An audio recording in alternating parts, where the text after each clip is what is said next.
She thought she'd buried her past 6 years ago when she fled Portland with nothing but a fake ID and a positive pregnancy test. Built a new life, a new name, kept her son safe from the monster she'd married. A mafia boss whose love felt like a beautiful cage. But the past doesn't stay buried when it drives a $250,000 Tesla. When Nikolai Varga stepped out of that car across from her son's school, staring at the boy like he'd found his missing heart, she knew her carefully invisible life was about to shatter, because the king of Portland's underworld had just discovered he was a father. If you're hooked, stay with me until the end of this story. Hit that like button and drop a comment with your city so I can see how far this tale travels. The rain came down in sheets, turning Powell Boulevard into a river of brake lights and exhaust fumes.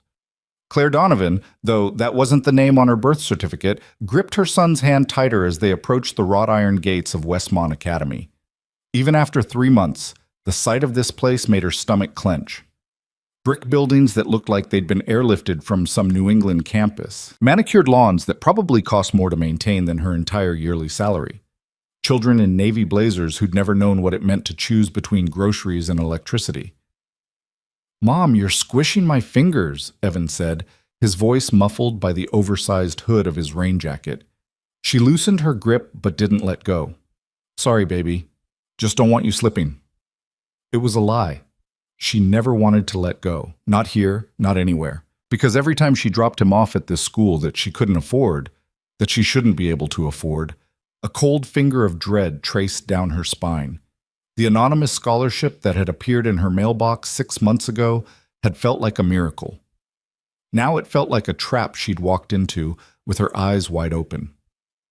The morning bell hadn't rung yet. Parents clustered under umbrellas, trading gossip about charity galas and vacation homes. Claire kept her head down, aiming for invisibility. It was a skill she'd perfected over 6 years. Don't stand out. Don't make friends. Don't leave a trail anyone could follow back to who you used to be. "There's Mason!" Evan pulled toward a cluster of boys near the flagpole. "Can I go?" She wanted to say no, wanted to bundle him back into their 15-year-old Honda and drive until Portland was a memory in the rearview mirror. But she'd promised herself she wouldn't let her paranoia steal his childhood the way fear had stolen hers. "Stay where I can see you," she said, releasing his hand. He took off at a run, his backpack bouncing against his narrow shoulders. She watched him crash into the group with the fearless enthusiasm of a 6-year-old who didn't yet understand that the world could be cruel. That people could smile while planning your destruction. That love could be the most dangerous cage of all. A black Tesla Model S glided to a stop across the street. Claire's heart stopped. The car sat there, engine purring, windows tinted dark enough to hide whoever sat inside. Rain hammered against its sleek hood. It was just a car. Portland had thousands of them. Wealthy tech workers and venture capitalists who'd priced out everyone who'd actually built this city. There was no reason for the hair on the back of her neck to stand up. No reason for her hands to start shaking. The driver's door opened. Time fractured into before and after. He unfolded from the car with the same controlled grace she remembered from a lifetime ago. Taller than memory suggested, though that might have been the perfectly tailored charcoal suit that made him look like he'd stepped out of a boardroom war council.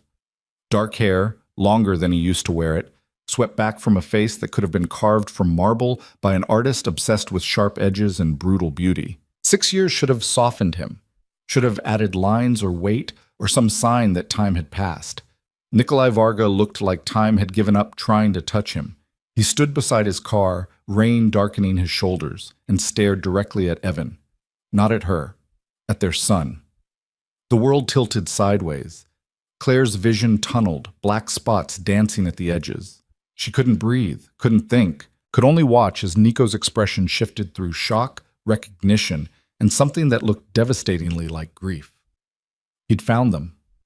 After 6 years of running, of hiding, of building a life from lies and forged documents, Nikolai Varga had found his son. Their eyes met across the rain-slicked street. His face went absolutely still, the expression she remembered from board meetings and business negotiations, when he was calculating odds and planning 3 moves ahead. She saw the moment he made his decision, saw it in the slight straightening of his shoulders, the way his hands relaxed at his sides. He wasn't going to make a scene. Not here. not in front of witnesses and security cameras. That somehow made it worse. He raised one hand, not a wave, not a threat, just an acknowledgement that she'd been seen, found, caught. Then he slid back into the Tesla and drove away, disappearing into Portland's morning traffic like a ghost that had decided to postpone its haunting. Claire's legs gave out. She caught herself against the wet iron fence, rain soaking through her jacket as she fought to pull air into her locked chest. Around her, parents continued their mundane conversations, oblivious to the fact that her entire world had just imploded. "Mrs. Donovan, are you all right?" She looked up into the concerned face of Miss Patterson, Evan's homeroom teacher. Young, earnest, the kind of person who'd gone into education because she genuinely wanted to help children. The kind of person who had no idea that monsters wore expensive suits and drove electric cars. "I'm fine." Claire forced herself upright, manufactured a smile. "Just felt dizzy for a second. Low blood sugar." "You should sit down. I can have someone bring you at—" "Really? I'm okay." She glanced toward Evan, still laughing with his friends, untouched by the apocalypse that had just arrived. "I need to get to work anyway." She made herself walk to her car, made herself not run, not look over her shoulder, not grab Evan and disappear into the rain. Because running now wouldn't help. If Nico had found them, he'd been planning this, watching, waiting for the right moment. The question was what he planned to do about it. Her phone buzzed as she started the Honda's reluctant engine. Unknown number, Portland area code. Her finger hovered over the decline button. Then, with the fatalistic certainty of someone who knew the trap had already closed, she answered. "Claire." His voice hadn't changed. Still that low, controlled tone that could discuss violence or poetry with the same measured calm. "Or should I say Anna Petrov? Or maybe Catherine Wells? You've used so many names." She closed her eyes. "How long have you known?" "About Evan?" 3 months." A pause. "About where you were hiding? Much longer." 3 months. Since the scholarship letter. She wanted to scream. "What do you want?" Her voice came out steadier than she felt. 30 minutes of your time. There's a coffee shop 2 blocks from your apartment, Morrison Street. I'll be waiting." "And if I don't come?" "Then I'll pick Evan up from school myself this afternoon." No threat in his tone, just simple fact. "I have paperwork ready to file for emergency custody, DNA test results, evidence that you've been using forged identity documents, proof that you've denied a father access to his son for 6 years. Her hands tightened on the steering wheel. "You bastard!" 30 minutes, Claire.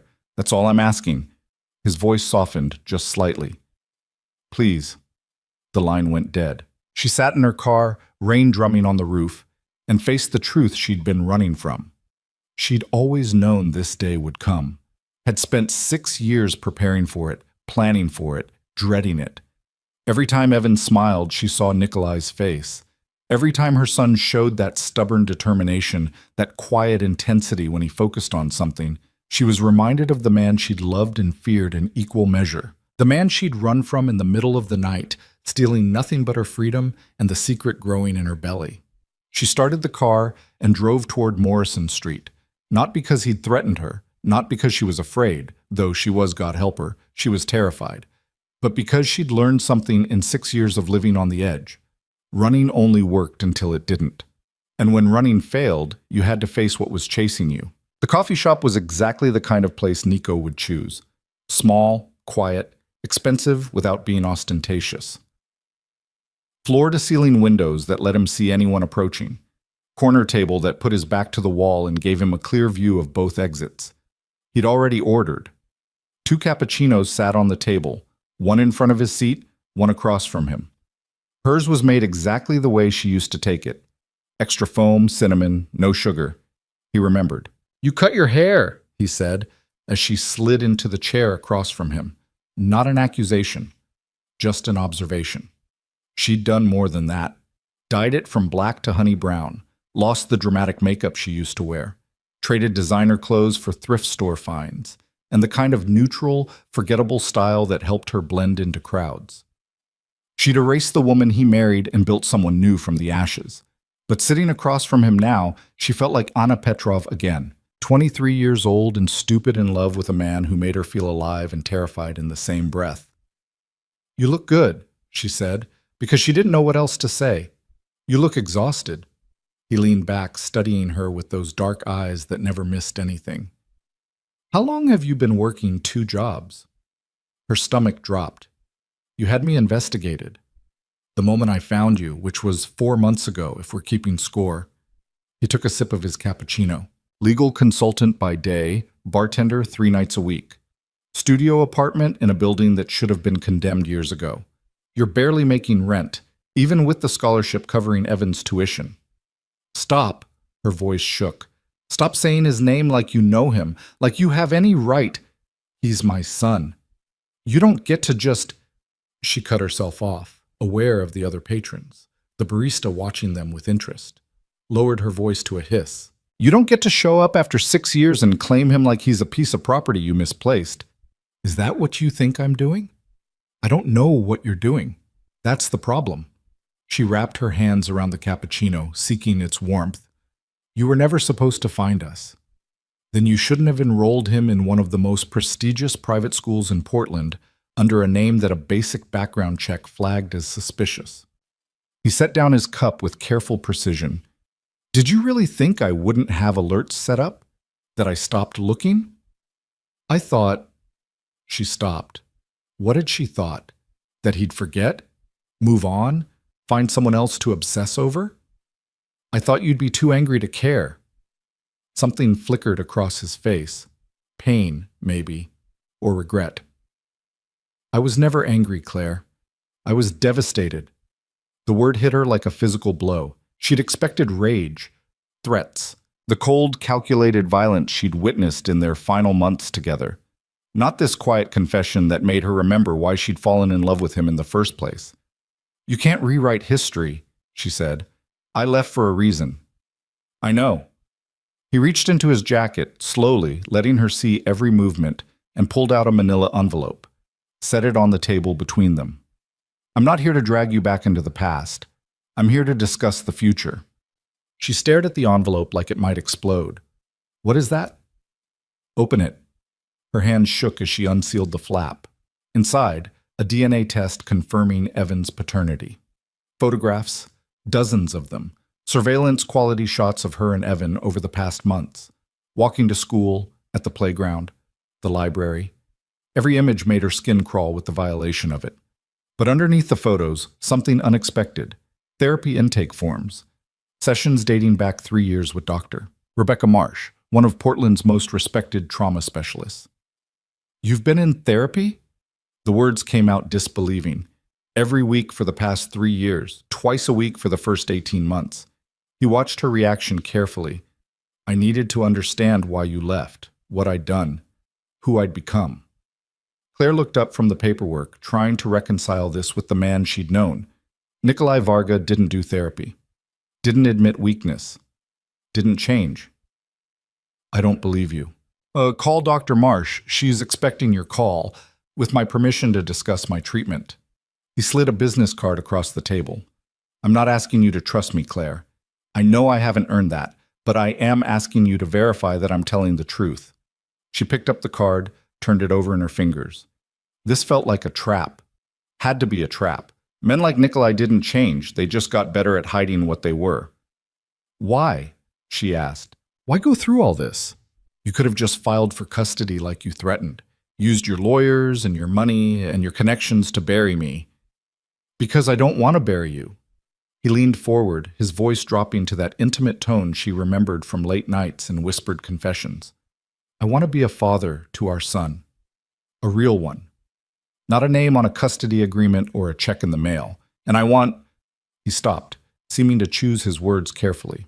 I want the chance to prove that the man you ran from isn't the man I am now. Her heart hammered against her ribs. This was worse than threats. Worse than legal intimidation. Because part of her, the part that had loved him enough to marry him, to ignore the red flags and the warning signs, wanted to believe him. What exactly are you proposing? He pulled out another document. This one was stapled, official looking, a contract. 4 months, he said. Trial cohabitation in a neutral space. Not my penthouse. I know that would feel like a cage. I've leased a house in the West Hills. 4 bedrooms, yard for Evan, separate spaces for privacy. You and Evan move in. We establish routines, family dinners, shared parenting. I get to know my son, and he gets to know me. You're insane. I'm desperate. The raw honesty in his voice stopped her. I've missed 6 years, Claire. First steps, first words, every milestone, every nightmare, every moment of joy. I wasn't there. I can't get that back. But I can be there for what comes next, if you let me. She scanned the contract looking for the trap. There had to be a trap. Weekly family therapy sessions, she read aloud. Individual therapy for both of us. Gradual introduction. Evan meets you as mom's friend first. No discussion of our past relationship or your business activities. My legitimate business activities, he corrected. I'm out of the family business. Sold my interest 2 years ago. I run a tech investment firm now. Clean money, legal contracts, boring board meetings. She looked up sharply. You left the Varga organization? I burned it to the ground. Something cold flickered in his eyes. After you left, I realized you were right about everything, so I dismantled it, turned evidence over to the FBI, watched my uncle and 3 cousins go to prison, started over. The room spun. The Nikolai she'd known would have died before betraying his family. The organization had been everything to him: legacy, identity, power. You're lying. Google me. He pulled out his phone, set it on the table. It made national news. Portland crime family crumbles after heir turns informant. I was in witness protection for 18 months. The only reason I'm using my real name now is because everyone who wanted me dead is either in prison or no longer a threat. She did search his name, found the articles immediately. Federal raids, indictments. A grainy photo of Nikolai in a suit leaving a courthouse surrounded by federal agents. The dates lined up. 3 years ago, right around the time he'd started therapy. Why? Her voice came out barely above a whisper. Why would you destroy everything? Because you left me a note. He said it so simply. 8 words. I can't raise a child in your darkness. I read that note every day for a month, and then I started making calls. Tears burned her eyes. She'd written that note in a hotel room at 2 a.m., hands shaking, morning sickness making her dizzy. Had agonized over every word. Never thought he'd actually read it, never imagined it would matter. I didn't know I was pregnant when I wrote that, she admitted. I found out 2 days later. His jaw tightened. Would you have told me, if you'd known? I don't know. Honest, at least. I wanted to. God, Nico, I wanted to so badly, but I was terrified of what you'd become, what our child would think was normal. And now?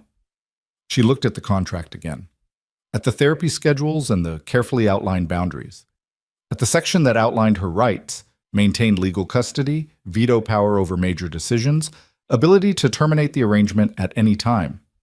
This is really just about getting to know Evan? And you? He met her eyes. I'm not going to pretend I don't still have feelings for you, Claire, but I'm also not stupid enough to think we can pick up where we left off. Too much has happened, too much damage, but maybe if we're both willing to do the work, we can build something new, as parents, as partners in raising our son. And if something more develops naturally, he trailed off. That's what the therapy is for, to make sure we're doing this right. She wanted to say no, wanted to grab Evan and run again, but she was so tired of running, tired of looking over her shoulder, tired of lying to her son about why he didn't have a father. And despite everything, despite 6 years of deliberate distance, she could see the changes in Nikolai. The way he held himself differently, still controlled but less coiled. The openness in his expression that used to be shuttered behind cold calculation. The fact that he'd brought a contract instead of a threat. I need to talk to a lawyer, she said. Go over this contract independently. I'd be disappointed if you didn't. He slid another card across the table. Marissa Chen, family law specialist. I've already paid her retainer. She'll review the contract with you, explain your rights, and advise you on any changes you want to make. You paid my lawyer? I want this to be fair, Claire. I want you to feel protected. If that means hiring someone whose job is to advocate against my interests, so be it. She studied him across the table. This man who'd been her husband and her nightmare and now claimed to be something else entirely, something better. I'll read the contract, she said finally. Meet with the lawyer. Think about it. That's all I'm asking. She stood to leave, then paused. Nico, if I agree to this, if we do this trial period, what happens at the end of 4 months? His expression softened. Then we sit down with Dr. Marsh and decide what's best for Evan. Maybe we continue living together. Maybe we establish a custody arrangement. Maybe you decide you want nothing to do with me and we work out visitation. But whatever we choose, it's a choice we make together as parents. No courts, no lawyers, no forcing anyone into anything they don't want. And if I say no right now, if I take Evan and disappear again? The warmth left his face. Not anger, something sadder. Then I file for custody and we let judges decide what our son's life looks like. I don't want that, Claire. I think it would be traumatic for Evan and devastating for both of us. But I'm not going to pretend I'll just walk away. I found my son. I'm not losing him again. At least he was honest. She left the coffee shop and sat in her car for 20 minutes, staring at the contract without really seeing it. Her phone buzzed. A text from Westmont Academy's automated system confirming Evan's attendance, safe at school, learning long division and state capitals, completely unaware that his entire world was about to change, if she let it. Claire started the car and drove to her day job, a small legal consulting firm that paid her under the table and didn't ask too many questions about her credentials. She was good at her job, had a degree from Columbia, even if it had a different name on it now. But she'd never been able to work at a prestigious firm, never been able to build the career she'd once dreamed of, because legitimate jobs required legitimate backgrounds. Her boss, Marcus, looked up as she entered. "You look like hell." "Thanks, Marcus. Always know how to make a girl feel special." "Seriously, Claire. What's wrong?" She wanted to tell him. Marcus was the closest thing she had to a friend in this city. A 50-year-old former public defender who'd burned out and started his own practice handling small cases for people the system forgot. But how could she explain that her ex-husband had found her, that he knew about Evan, that he was offering her a chance at the life she'd always wanted and she was terrified to take it? "Just a rough morning," she said instead. "I'll be fine." She wasn't fine. She worked through lunch, through the afternoon, barely processing the case files in front of her. At 3 o'clock, she left to pick up Evan from school, half expecting to find Nico's Tesla waiting. But the street was clear. Just normal parents in normal cars living normal lives. Evan bounded out, backpack flying, talking a mile a minute about a science experiment involving vinegar and baking soda. She let his chatter wash over her, memorizing the sound of his voice, the way his eyes lit up when he was excited. Her son. Her entire world. The reason she'd run, the reason she'd hidden, the reason she got up every morning and kept fighting. The question was whether she was protecting him or hurting him by keeping him from his father. That night, after Evan was asleep, she read the contract. Read it 3 times, making notes, highlighting sections, looking for the trap that had to be there. But the terms were straightforward, generous even. She'd maintain primary legal custody. Nico would have no access to Evan without her present for the first month. She could terminate the agreement at any time with 2 weeks' notice. Financial support was outlined clearly. He'd cover housing, food, Evan's education, and a salary for her so she could quit her night job, but with no strings attached. If she left, the money for Evan's education continued. It was too good to be true, which meant it was probably a trap. But what if it wasn't? She called Marissa Chen the next morning. The lawyer was sharp, thorough, and refreshingly blunt. "I'll be honest with you, Ms. Donovan," Chen said. "This is the most favorable cohabitation agreement I've ever seen from a non-custodial parent's perspective.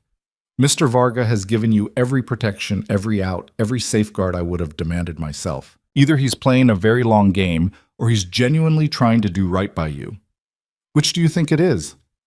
"I think," Chen paused, "I think he's a man who's lost a lot and is trying very hard not to lose anything else. That doesn't mean you should trust him, but it might mean you should give him a chance to earn that trust." Claire spent the next week investigating, called Dr.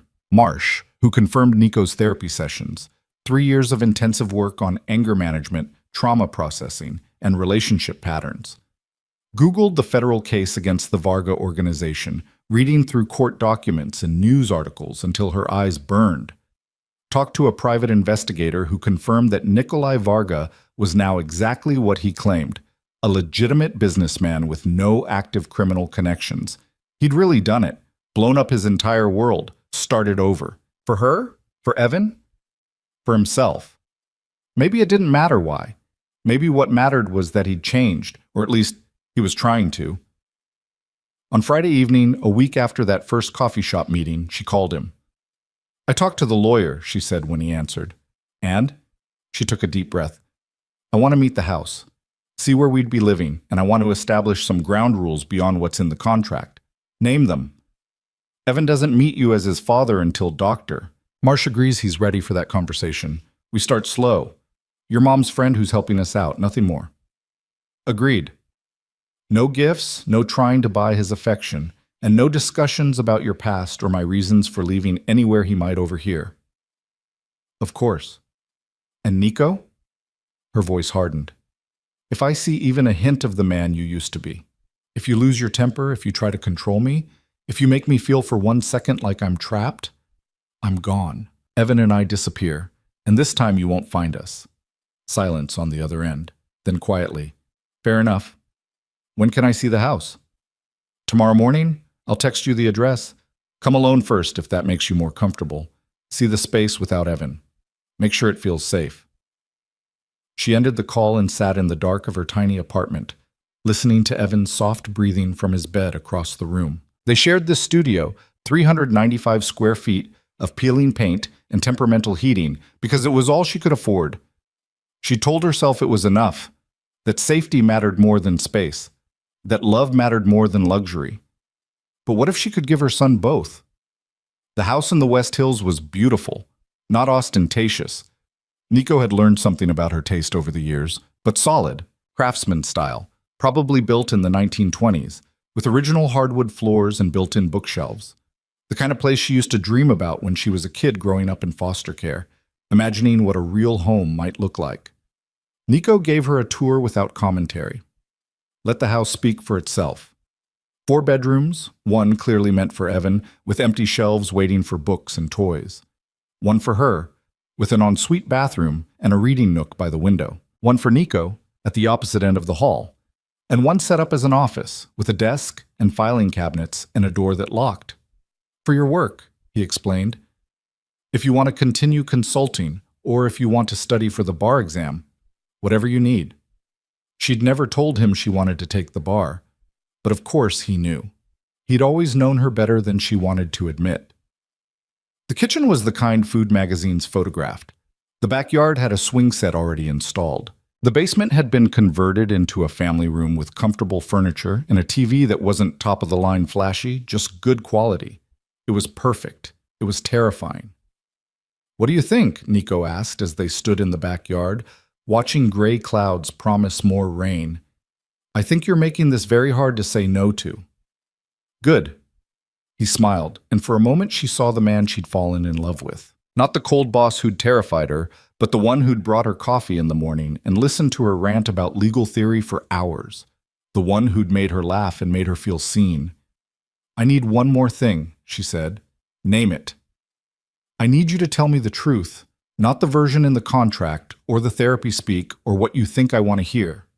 She turned to face him fully. "Why are you really doing this? And don't tell me it's just about Evan. You could have negotiated visitation, built a relationship gradually. Why cohabitation? Why this?" He was quiet for a long moment, his dark eyes searching hers. "Because I've spent 6 years living half a life," he said finally. "I burned down everything I built, started over, became the kind of man I should have been from the beginning. But every success felt hollow, because the 2 people who mattered most weren't there to share it." He stepped closer, but didn't reach for her. "I'm doing this because I want my family back. Not the broken, toxic version we were before. A real family, built on honesty and respect and actual choice. And if that means spending 4 months proving I deserve that chance, then that's what I'll do. And if at the end of 4 months I still can't trust you?" Pain flashed across his face. "Then I'll spend the rest of my life earning it through the best co-parenting arrangement we can build. Because walking away isn't an option anymore, Claire. Not when I know my son exists, not when I know what I lost." She should have been afraid of that intensity, should have recognized it as the obsession that had driven her away. But standing in this perfect house, looking at this changed man, she felt something else. Hope. Dangerous, terrifying hope. "I need to tell Evan something," she said, "before we move in. He's been asking about his father." "Well, what have you told him?" "That his daddy loved him very much but couldn't be with us. That it wasn't Evan's fault." She blinked back tears. "I never wanted him to think he wasn't wanted." Nico's composure cracked. He turned away, but not before she saw the devastation in his expression. When he spoke, his voice was rough. "Can I ask you something? Just one thing, and then I'll never bring it up again." "Okay. When you found out you were pregnant, before you decided I was too dangerous to tell, was there a moment when you were happy, when you thought about us raising him together?" The question broke something open in her chest. "Yes." "How long? How long did you let yourself imagine that future before fear took over?" She remembered standing in that hotel bathroom, staring at 2 pink lines and feeling joy so overwhelming it made her dizzy. Remembered calling Nico's number 3 times before hanging up, imagining his reaction. Imagining him as a father. 48 hours, she whispered. "I was happy for 48 hours. And then I remembered the blood on your shirt from the Kozlov negotiation, the gun in your desk drawer, the way you looked at me sometimes like I was a possession you'd acquired. And I knew I couldn't do it." He nodded slowly, still not facing her. "Thank you for telling me the truth." They stood in silence, the weight of 6 lost years pressing down on both of them. Finally, Nico turned back, his mask of control firmly in place again.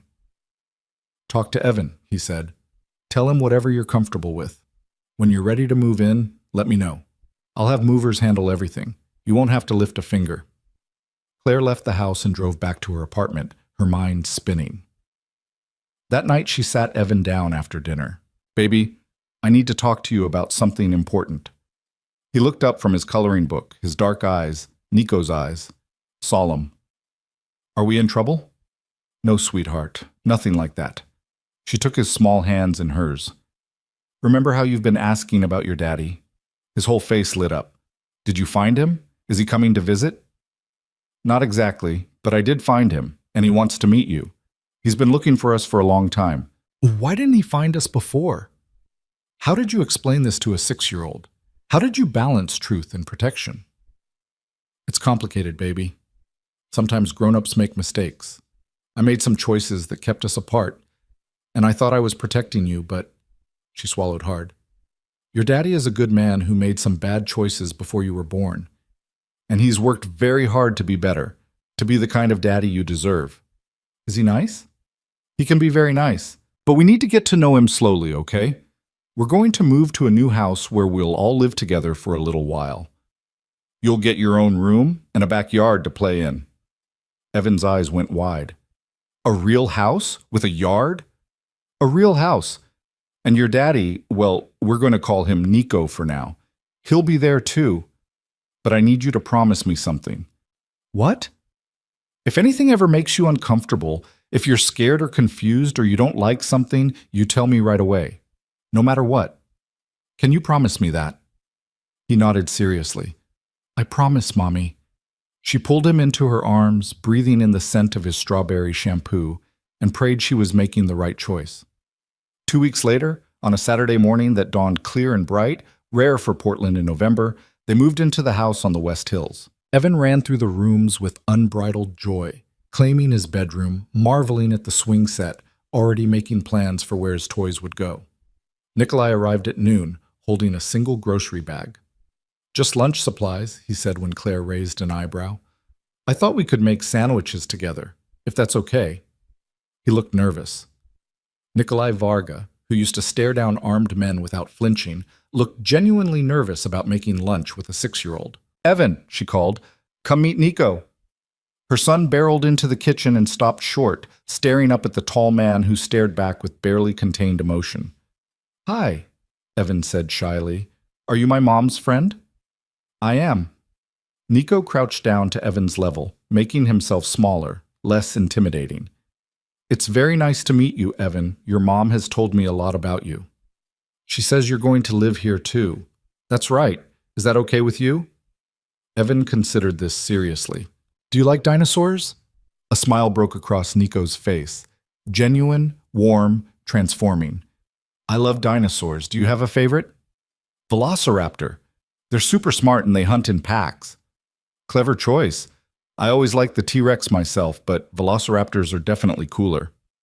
Just like that, they were talking about dinosaurs and school and whether chocolate chip or oatmeal raisin cookies were better. Claire watched from the doorway as her past and her present collided, as the two people who mattered most in the world met for the first time. And despite every instinct screaming at her to grab Evan and run, despite the fear coiled in her chest, she felt something else rising alongside it. Hope that maybe, just maybe, they could build something good from the ruins of what they'd been. Hope that Nikolai really had changed. Hope that her son might finally get the father he deserved. It was the most terrifying thing she'd ever felt. But as she watched Nico laugh at something Evan said, watched her son's face light up with joy, she thought maybe, just maybe, hope was worth the risk. The first week felt like walking on glass. Every interaction was careful, measured, weighted with the unspoken history that hung between them like fog. Claire watched Nikolai with Evan the way a bodyguard watches a crowd, alert for any sign of danger, any hint that the mask would slip and reveal the man she'd run from. But the mask never slipped. If anything, Nico seemed almost too careful. He asked permission before suggesting activities, deferred to her on every decision about Evan's routine, kept his distance, both physical and emotional, in a way that felt deliberate, controlled. You don't have to ask me if you can take him to the park, she said on the fourth day, watching Nico hover in the kitchen doorway like a guest in his own house. I want to respect your boundaries. I appreciate that. But you're allowed to be a parent here. That's the whole point. Something flickered in his eyes. Relief, maybe, or hope. Then, yes, I'd like to take Evan to the park. There's one 3 blocks away with a really good playground. Can I come? The words surprised her even as she said them. I'd like that. So the 3 of them walked to the park on a crisp November afternoon, Evan running ahead to chase falling leaves, and it felt almost normal, almost like a real family, doing real family things. Nico pushed Evan on the swings, his expensive watch catching the light as he sent their son soaring higher, and Claire felt something crack open in her chest. This was what she'd imagined during those 48 hours. This exact scene before fear had poisoned it. Higher! Evan shrieked with laughter. Push me higher! Any higher and you'll reach orbit, Nico called back, but he pushed harder anyway. Claire pulled out her phone and took a picture before she could stop herself. Captured the moment. Her son's joy, Nico's smile, the golden light filtering through bare branches. Evidence that this was real. That maybe they could actually do this. That night, Evan fell asleep almost as soon as his head hit the pillow, exhausted from running and playing. Claire tucked him in and found Nico in the kitchen, cleaning up from dinner. You don't have to do that, she said. I can handle dishes. So can I. He didn't look up from the sink. I'm not helpless, Claire. I've been living alone for years. She leaned against the counter, studying him. He changed into jeans and a simple t-shirt after work, and without the armor of his suits, he looked younger, more like the man she'd married. This is weird, she said. What is? This, us, playing house.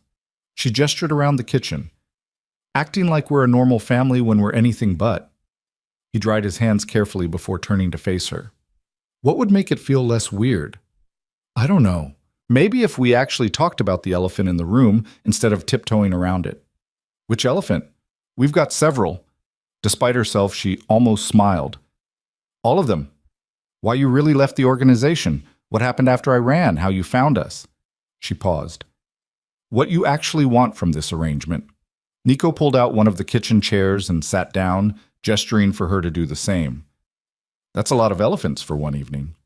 We've got time. She sat across from him, the table a safe distance between them. Evan's out cold for the night. He was quiet for a long moment, his hands folded on the table in front of him. When he finally spoke, his voice was low and controlled. After you left, I spent the first month tearing Portland apart looking for you, called in every favor, leaned on every contact, threatened people who didn't deserve it. He stopped, choosing words carefully. I was not rational. My uncle had to physically restrain me from doing something that would have gotten a lot of people killed. Claire's stomach turned. This was the Nico she remembered, the dangerous one. But you didn't, she said quietly. Do the thing, whatever it was. No, because my cousin Dmitri asked me one question that changed everything. He met her eyes. He asked what I thought you'd do if I dragged you back, if I used force or threats or fear to make you stay. What did you say? I said you'd hate me forever, and he said, so she already won. You've already lost her. The only question now is whether you'll lose yourself too. Nico's jaw tightened. I fired him the next day for saying it, and then I spent the next 3 days thinking about nothing else. That's when you started therapy? That's when I admitted I needed therapy. Actually, starting took another month. Turns out, acknowledging you're the villain in someone else's story is harder than you'd think. She wanted to reach across the table, to offer comfort, but couldn't quite make herself close the distance. You weren't a villain, Nico. You were just, say it, dangerous, controlling, so consumed by the organization that you couldn't see what it was doing to us. To you. He nodded slowly. Dr. Marsh said something similar, less diplomatic. I'm surprised she took you as a patient. She almost didn't. Made me do 6 intake sessions before she'd agree to actual therapy. Said she needed to make sure I was serious about change and not just looking for someone to validate my behavior. A ghost of a smile crossed his face. She's not easy on me. Never has been. Good. Claire surprised herself with the vehemence.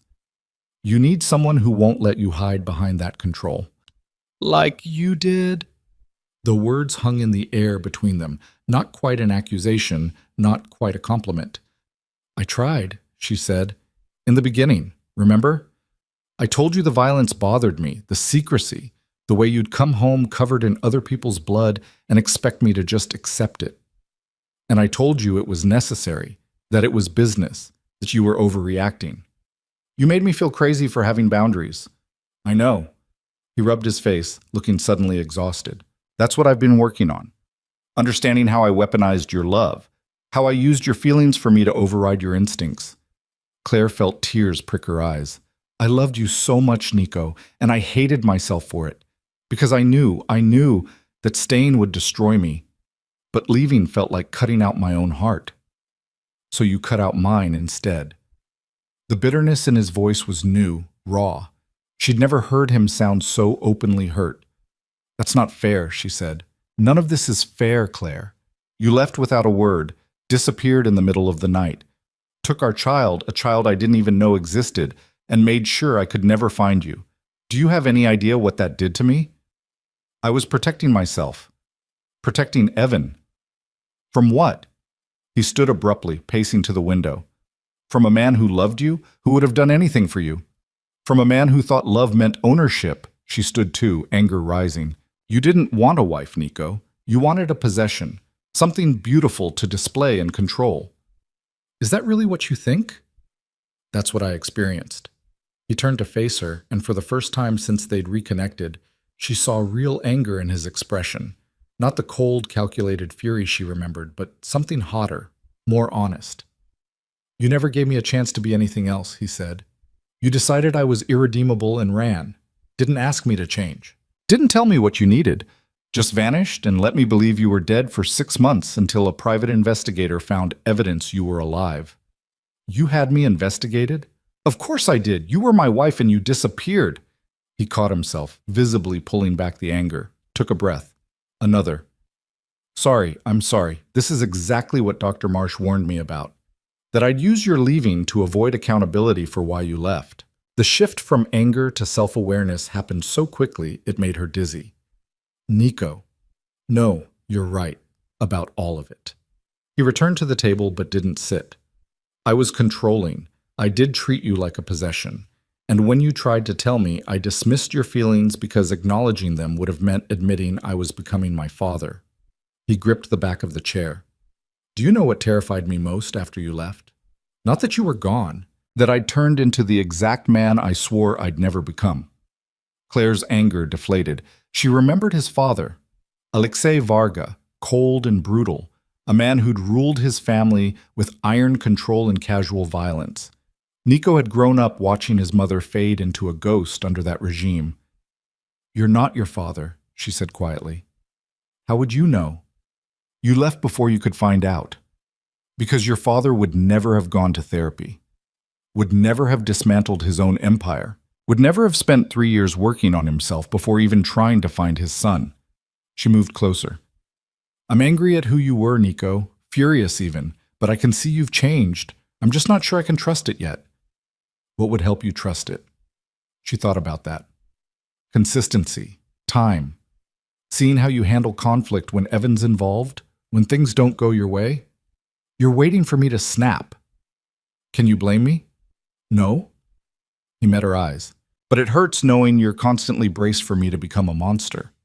"Then prove I'm wrong. Keep proving it. Every day." They stood there in the quiet kitchen, the dishwasher humming, years of pain and love and regret stacked between them like a wall. Finally, Nico spoke. "I sold my interests in the organization 2 years ago. The day I signed the papers, I called the FBI and told them I wanted to talk. Spent 18 months in witness protection while they built their case." He pulled out his phone, scrolled through photos, and showed her one. Him, younger, standing with federal agents outside a courthouse. "This was taken the day my uncle was sentenced. 40 years, no parole." "Your uncle raised you." "My uncle taught me that violence was a business tool and women were property. Some lessons needed to be unlearned, even if it meant burning everything down." He swiped to another photo. "This is my company now. Legitimate tech investments, venture capital, board meetings that don't end with someone bleeding." She studied the photo. Nico in a conference room with people in business, casual, everyone smiling, normal, legal. "Why tech?" she asked. "Because I'm good at reading people and predicting trends. Turns out those skills translate well when you're not using them for criminal enterprises." A wry smile. "Also, the profit margins are better and nobody tries to kill you." "Do you miss it, the organization?" He considered that. "I miss the certainty, knowing exactly who I was and what was expected. But I don't miss the person it made me. And I definitely don't miss looking over my shoulder constantly." "Is it really over? Your uncle's allies, the people who... most are in prison or dead. The few who aren't know I turned state's evidence. I'm poisoned to them now." He set down his phone. "I'm as safe as anyone can be in this world.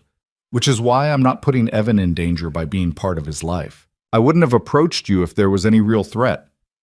She wanted to believe him. God, she wanted to believe this was real, that they could actually do this. "Our first therapy session is Tuesday," she said, instead of voicing any of that. "I know, Dr. Marsh sent the appointment confirmation." "Are you nervous?" "Terrified." He said it so plainly. "She's going to make us talk about everything, and you're going to hear things about how I felt, about what I went through, and I'm afraid it'll make you hate me more." "I don't hate you, Nico." "Then what do you feel?" She wrapped her arms around herself. "Confused, angry, hopeful, terrified, all of it at once. Every time I look at you, I see 3 different people. The man I fell in love with, the man I ran from, and whoever you are now. And Evan? What does he see?" "His mother's friend who makes really good pancakes and knows everything about dinosaurs." She smiled despite herself. "He likes you. Told me yesterday that he wishes you could stay forever." Nico's expression cracked open. "He said that?" "After you helped him build that Lego set, he said you're the best at following instructions and you don't get mad when pieces don't fit right away." She watched him process this. "That's what he needs, Nico. Patience, kindness, consistency. Can you give him that?" "I can try. I am trying." "I know you are." She moved toward the doorway, suddenly exhausted. "I'm going to bed. We can talk more later." "Claire?" He stopped her with just her name. "Thank you for giving me this chance. I know you didn't have to." She looked back at him, this complicated man who'd been her husband and her nightmare and now something undefined. "Thank you for becoming someone I could give a chance to." The next few weeks developed a rhythm. Nico worked from home most days, video calls and emails from his office while Evan was at school. Claire took on more consulting projects, building her professional life from the desk he'd set up for her. They traded off school pickup, coordinated dinner preparations, negotiated bedtime routines with the awkward politeness of new roommates, and slowly, carefully, they began to relax around each other. She started to notice little things. How Nico always made sure her coffee was ready before she woke up. How he'd take Evan to the park when she had deadline stress written all over her face. How he never once raised his voice, even when Evan threw a spectacular tantrum about eating vegetables. "You don't have to like broccoli," Nico said calmly, while their 6-year-old screamed that green food was poison. "But you do have to try 3 bites. That's the rule." "I hate rules." "Rules aren't about hate or love. They're about taking care of your body." He pushed the plate slightly closer. 3 bites. Then you can have dessert." Evan glared at him with all the fury a first grader could muster. Then, with dramatic suffering, ate 3 tiny bites of broccoli. "There. Are you happy now?" "I'm proud of you," Nico said, and Claire watched her son's expression shift from anger to surprise to pleasure. Later, after Evan was in bed, she found Nico in the living room reviewing documents. "That was impressive," she said. "The broccoli negotiation?" "The way you didn't engage with the tantrum, just held the boundary calmly." He set aside his papers. Dr. Marsh's advice. She said children need consistency more than they need agreement, that my job isn't to make Evan like me, it's to make him feel safe. Where was this wisdom 6 years ago? Locked behind about 50 layers of trauma and toxic masculinity. He smiled, but there was sadness in it.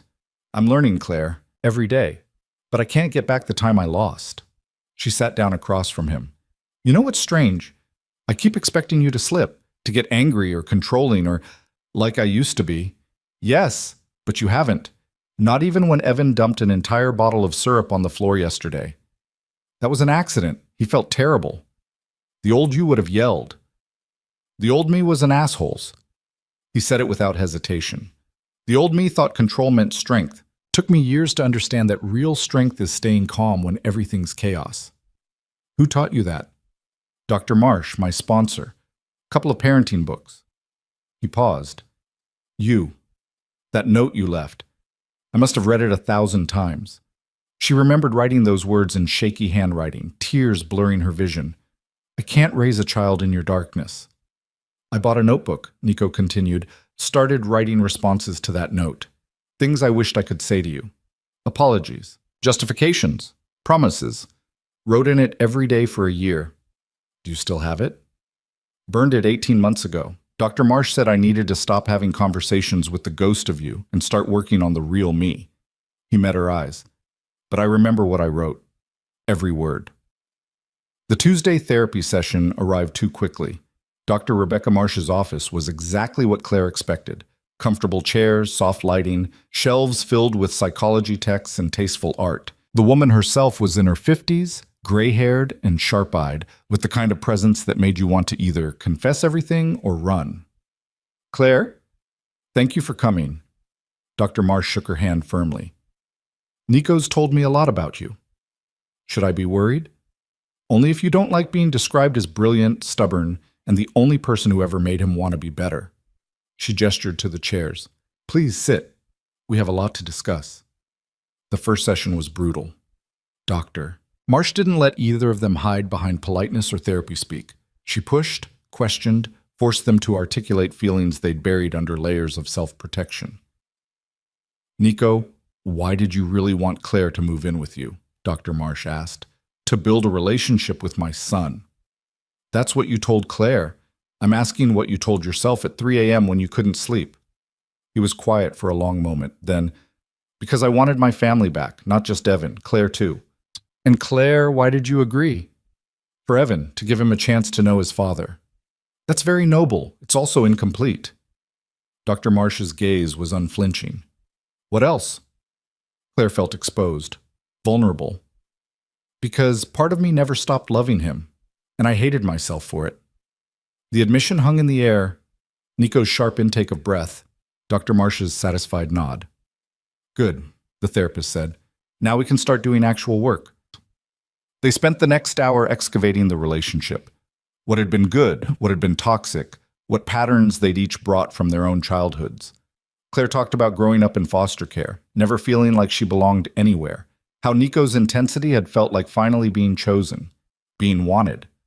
until it had felt like being owned. Nico talked about his father's violence, his mother's silent suffering, how he'd learned that love meant possession and protection meant control. How marrying Claire had been his attempt to build something different, and how spectacularly he'd failed. The night before she left, Nico said, voice rough, we had a fight. I can't even remember what it was about, something small, but I remember grabbing her wrist to keep her from walking away. Not hard, didn't leave a mark. But I saw her face and I saw... He stopped.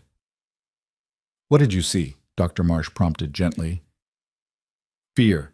She was afraid of me, and instead of letting go, instead of apologizing, I told her she was overreacting. He looked at Claire. That was the moment you decided to leave, wasn't it? She nodded, tears streaming down her face. I saw your father in that moment, and I knew if I stayed, one day Evan would see it too. I'm sorry. His voice broke. God, Claire, I'm so sorry. Sorry doesn't erase what happened. I know, but it's where I have to start. Dr. Marsh let them sit with that for a moment before speaking. Here's what I need you both to understand. You're not those people anymore. Nico's done significant work to change his patterns. Claire, you've built strength and independence. But those old wounds don't disappear just because you've grown. They'll get triggered. You'll have hard moments. What do we do when that happens? Claire asked. You talk. You take breaks. You remember that you're choosing this every day, and you can choose to stop if it becomes unhealthy. She looked at each of them. This trial period isn't about fixing the past. It's about deciding if you can build a healthy future. Together or apart, but healthy. They left the session emotionally wrung out, drove home in silence. Claire kept glancing at Nico, seeing the tightness around his eyes, the way his hands gripped the steering wheel. That was hard, she said finally. Yeah. You okay? I don't know. He pulled into the driveway, killed the engine. Hearing you say you were afraid of me, I knew it intellectually, but hearing the words, I'm not afraid of you now. He turned to look at her. Aren't you? She thought about that, really thought. No, I'm afraid of who you were, afraid of trusting this version of you and being wrong. But I'm not afraid you'll hurt me, not physically. What about emotionally? That's a different fear. She unbuckled her seatbelt but didn't get out. I'm afraid of falling for you again, of letting my guard down and discovering this is all temporary. It's not temporary, Claire. This is who I am now. People can relapse, fall back into old patterns. They can. He reached out slowly, giving her time to pull away, and took her hand. That's why I go to therapy every week. Why I have a sponsor I call when I feel myself slipping into old behaviors. Why I'm asking you to watch for red flags and call me on them. His hand was warm, familiar. She'd held this hand 1,000 times, walking through Portland streets, sitting in restaurants, lying in bed planning futures that had never materialized. She pulled away gently. I need time, Nico. I know, I'm not trying to rush you. Aren't you? She gestured between them. This whole setup, living together, playing family, feels like you're trying to recreate what we had. I'm trying to build what we should have had. He opened his car door. But you're right. If it feels like pressure, we need to talk about boundaries. They walked into the house to find Evan and the babysitter making cookies, flour dusting every surface. Their son looked up, face smeared with chocolate, and beamed. We made cookies! Want one? And just like that, the heavy conversation evaporated into the simple joy of a 6-year-old proud of his baking. They ate warm cookies, helped clean the kitchen, gave Evan his bath together, navigating the logistics of pajamas and toothbrushing with the awkward coordination of new partners. Story time, Evan demanded, running to his room. Your turn, Claire told Nico. I did last night. She watched from the doorway as Nico sat on the edge of Evan's bed, book in hand. Her son curled against him with easy trust, and something in her chest twisted painfully. This was what she'd wanted, what she'd imagined during those 48 hours of hope. Where the Wild Things Are, Evan announced. It's my favorite. Good choice, Nico said, and began to read. His voice was soft, expressive, bringing the story to life. Evan's eyes grew heavy, lulled by the familiar words and the warmth of connection. By the time Max returned home to dinner still hot, their son was asleep. Nico carefully extracted himself, pulled the blanket up, and stood looking down at Evan with an expression of such raw love it made Claire's breath catch. "He's perfect," Nico whispered. "He is." They stood together in the doorway, watching their son sleep, and for just a moment Claire let herself feel it. Not fear, not doubt. Hope. Dangerous, terrifying, fragile hope that maybe they could actually make this work. The hope lasted exactly 3 weeks. 3 weeks of careful progress. Of family dinners where Evan chattered about his day, while Nico listened with focused attention. Of therapy sessions that peeled back layers of old hurt and tentatively built new understanding. Of moments when Claire caught herself laughing at something Nico said and forgot to feel guilty about it. 3 weeks of almost believing this could work. Then Luka Volkov called. Claire was in her office, reviewing a contract for a client, when she heard Nico's phone ring in the kitchen. Heard his voice change from warm to cold in the space of a single word. She told herself not to eavesdrop, told herself to respect his privacy. But something in his tone made her pause, document forgotten, listening. "I made myself very clear 2 years ago, Luka." Nico's voice was barely above a whisper, but it carried the kind of deadly calm she remembered from his old life. "We have no business. We have no relationship. If you're calling because you think—" A pause. She couldn't hear the other end of the conversation, but she watched Nico's shoulders go rigid. "Stay away from my family. Not a request, a threat. I'm not the man I was, but I remember how to handle people who make threats they can't back up." He ended the call and stood there, phone gripped so tightly his knuckles went white. Claire watched him take a breath. Another. Saw him physically force his shoulders down, his hands to relax. She should have announced herself, should have walked away and given him space to process whatever had just happened. Instead, she stepped into the kitchen. "Who's Luka Volkov?" Nico spun around, and for just a second, less than a heartbeat, she saw it. The flash of rage. The predatory calculation. The man he used to be, looking out through his eyes. Then it was gone, shuttered behind control so tight it looked painful. "You were listening. I heard you threatening someone." She crossed her arms. "Who is he?" "Nobody. A ghost from the past trying to drag me back into it." "That's not an answer, Nico." He set down his phone with deliberate care. "Luka Volkov used to work for my uncle, mid-level enforcer with delusions of empire. When I turned state's evidence, he was out of the country, avoided prosecution. He's been trying to rebuild what's left of the organization. And he called you because? Because he's an idiot who thinks I might be interested in partnering." Nico's laugh was bitter. "He doesn't understand that some bridges don't just get burned, they get napalmed." Claire studied his face, looking for cracks in the facade. "What did he threaten you with?" "Nothing that matters." "Nico." "He made some vague comments about how exposed I am now, living in the open, having things I care about." His jaw tightened. Things he could hurt. Ice flooded her veins. He threatened Evan. He implied. There's a difference. The hell there is. She stepped closer, anger overriding caution. "If there's even a chance that man could come after our son—" "There isn't." Nico's voice cut through her rising panic. "Luka's all bluster. He doesn't have the resources or the intelligence to actually follow through on anything. He's a small-time operator pretending to be a kingpin." "You don't know that." "Yes, I do. I know exactly who Luka Volkov is and what he's capable of." Something dark flickered in his expression. "Which is why I also know he's not a real threat." "Then why did you threaten him back?" Nico was quiet for a long moment. "Because some people only understand violence, and I needed him to understand that choosing me as a target would be the last mistake he ever made." The words hung between them, and Claire felt 6 years of distance slam back into place. This was the man she had run from, the one who spoke about violence like it was a business tool, who calculated threats with cold precision. "You said you'd changed," she whispered. "I have." "Then why do you sound exactly like the man I left?" Pain flashed across his face. "Because that man still exists, Claire. I didn't erase him. I just learned to keep him in a box." He moved toward her slowly. "But when someone threatens my son, our son, that box gets harder to keep closed. So what? You're going to go back to being a mobster because some idiot made a phone call?" "No." He stopped a careful distance away. I'm going to make sure he understands the consequences of continuing this path. Then I'm going to alert my FBI contact and let them handle it through legal channels. You have an FBI contact? Part of my cooperation agreement. I maintain a relationship with the agent who handled my case. He keeps me informed of any activity that might impact my safety. I keep him informed of contacts from my old life. Nico pulled out his phone. I'll call him right now if it makes you feel better.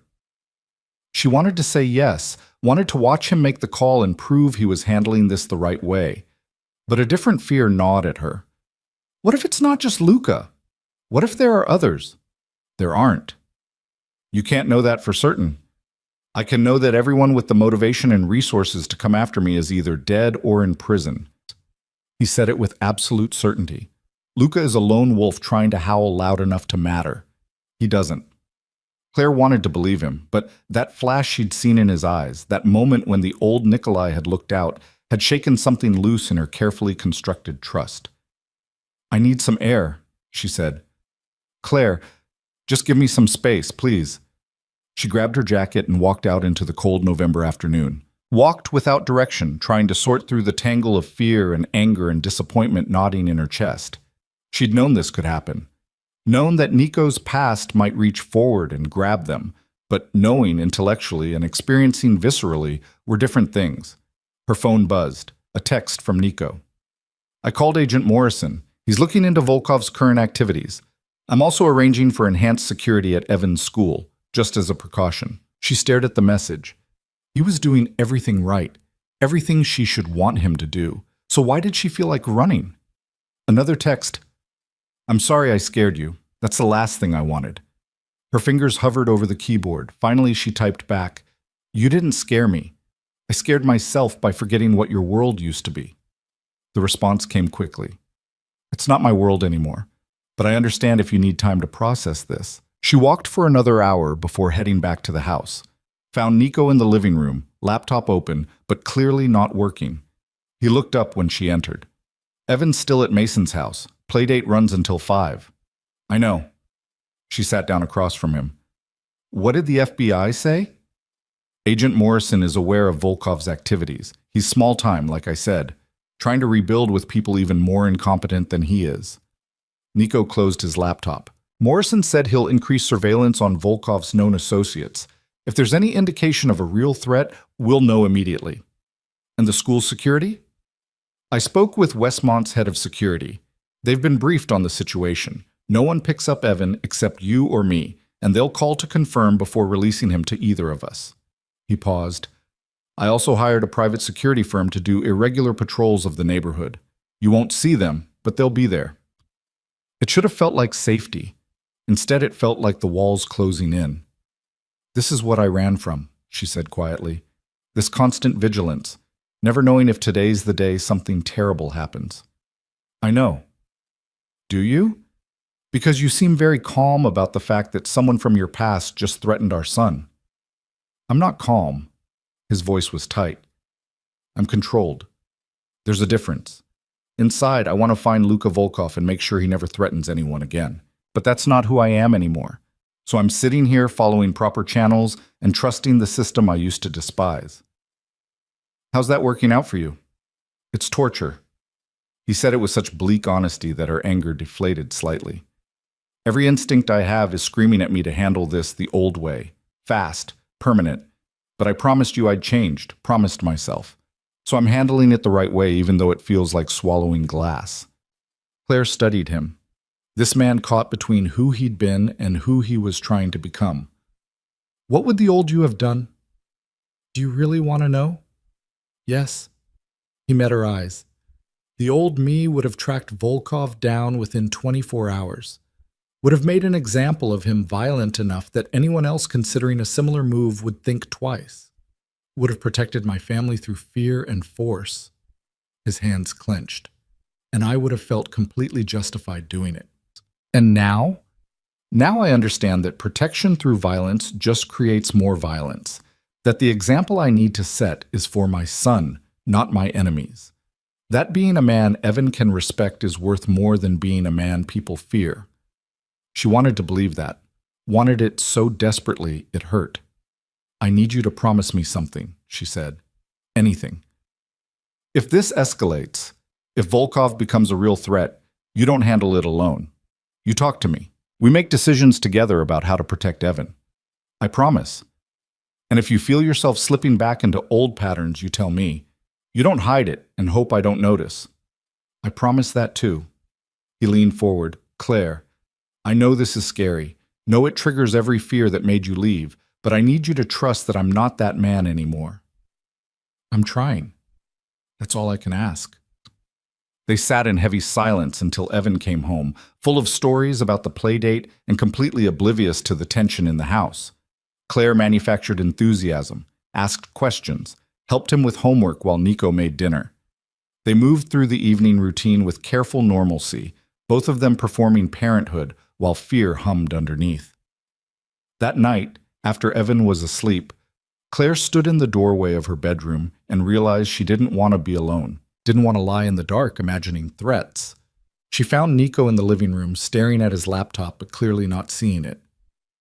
"Can we talk?" she asked. "Of course." She sat beside him on the couch, closer than usual, needing the proximity.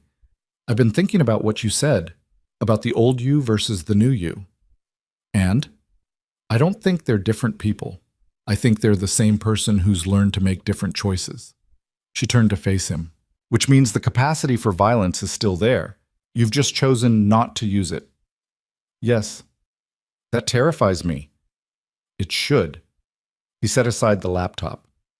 "I'd be lying if I said the impulse was gone. It's not. But impulse and action are different things. Every day I wake up and choose not to be that man. Choose therapy over revenge. Choose legal solutions over violent ones. Choose to be someone Evan can be proud of. What if one day you make a different choice? Then I've failed, and I lose everything that matters." He took her hand carefully. "But I have safeguards, Claire. Dr. Marsh, my sponsor, Agent Morrison, people who know my history and watch for signs I'm backsliding. And now I have you, calling me on my bullshit, holding me accountable." She laced her fingers through his, feeling the warmth of his palm against hers. "I don't want that responsibility. You already have it. You had it the day you wrote that note, the day you showed me what I was becoming." His voice softened. "You saved my life, Claire, even if you don't want the credit for it. I just wanted to save myself. And in doing that, you saved me too." They sat like that, hands joined, while the house settled around them. Finally, Claire spoke. "I'm not ready to forgive you for who you were. I'm not asking you to. But I'm trying to trust who you are now. That's enough, more than enough." She rested her head on his shoulder just for a moment, letting herself draw comfort from his presence. Felt him carefully put his arm around her, holding her loosely enough that she could pull away if she wanted. She didn't want to. The calm lasted 4 days. 4 days of heightened security that felt simultaneously reassuring and suffocating. Of FBI updates that said Volkov was being monitored but hadn't made any moves. Of family therapy where Dr. Marsh helped them process the fear and find strategies for managing it together. 4 days of Claire watching Nico carefully, looking for signs of the man he used to be. Then Westmont Academy called. Claire was in a meeting with a client when her phone rang. She almost didn't answer, but something made her glance at the caller ID. Westmont Academy, Evan's school. Her heart stopped. "I have to take this," she told her client, stepping into the hallway. "Hello? Ms. Donovan, this is Principal Hawthorne." The woman's voice was calm but serious. "There's been an incident. Evan is safe, but we need you to come to the school immediately." "What kind of incident?" "A man attempted to pick up Evan from the playground during recess. Our security team intervened before any contact was made, and the police have been called, but we need you here." The world tilted. "I'm on my way." She called Nico while running to her car. He answered on the first ring. "The school called. Someone tried to take Evan." "I'm already on my way." His voice was utterly calm, deadly calm. "Stay on the line with me." She drove through Portland traffic with her heart hammering, Nico's voice in her ear talking her through the panic, telling her Evan was safe, that the school had protocols, that this was why they'd put security measures in place. "This is Volkov," she said. "You know it is. We don't know anything yet." but she could hear the rage underneath his control. Just get to the school. I'm 5 minutes out. The school's parking lot was full of police cars. Claire ran inside, found Principal Hawthorne in her office with Evan sitting on a chair looking small and scared. She grabbed her son, pulling him into her arms. "Baby, are you okay? Did anyone hurt you?" "I'm fine, Mom," but his voice was shaky. "There was a man. He said you sent him to pick me up early, but Miss Patterson said that wasn't true and called security." "You did exactly right." She kissed his forehead, breathing in his little boy smell. "So smart to tell your teacher." Nico arrived moments later, and Claire watched Evan's face light up despite the fear. "Nico, did you hear? There was a bad man, but I was smart and told Miss Patterson." "I heard. You were incredibly brave." Nico crouched down to Evan's level, and Claire saw his hands shaking slightly before he fisted them. "Can you tell me exactly what happened?" Evan recounted the story with the slightly garbled chronology of a 6-year-old. A man had approached the playground fence. Tall, dark hair, nice smile. Said Evan's mom had sent him to pick him up for a doctor's appointment. Evan had started toward the gate, because adults didn't usually lie, did they? But Ms. Patterson had intercepted him. The man had left quickly when security approached. "Did he touch you at all?" Nico asked, voice carefully neutral. "No.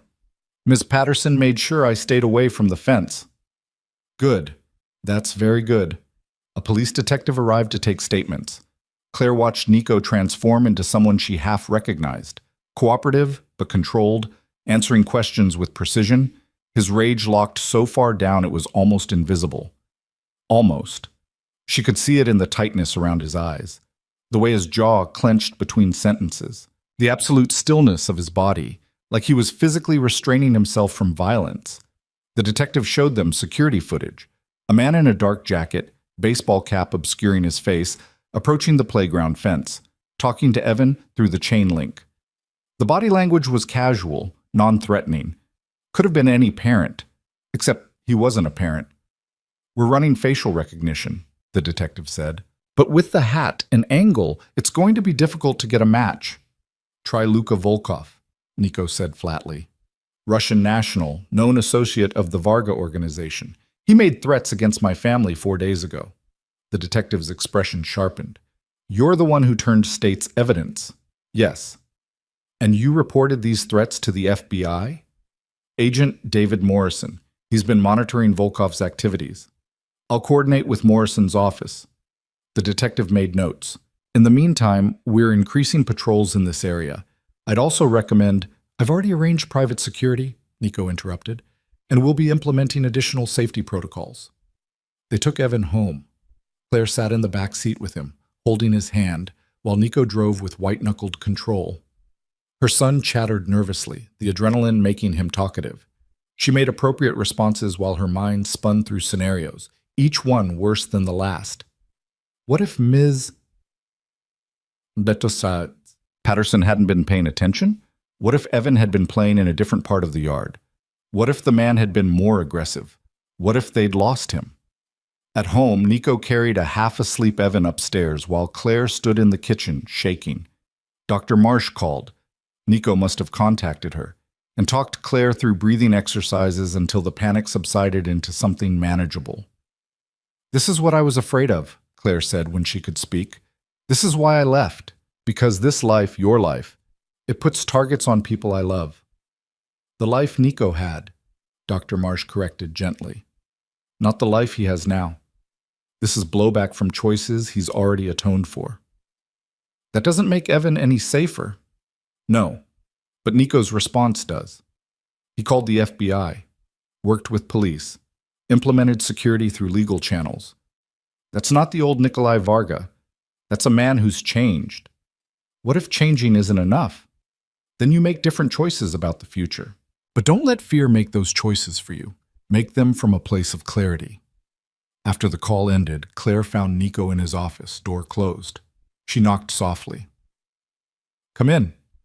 He was standing at the window, staring out at the darkening street. His posture was rigid, every muscle locked tight. "Evan's asleep," she said. "Good." She moved closer. "Nico, look at me." He turned, and the expression on his face made her breath catch. Not the cold calculation she'd feared, something rawer, more human. "I'm going to kill him," Nico said quietly.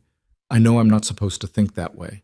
No, I'm supposed to trust the system and let justice handle it. But right now all I can think about is finding Luka Volkov and making sure he never threatens my son again." The honesty of it was almost shocking. "But you're not going to do that," she said. "No."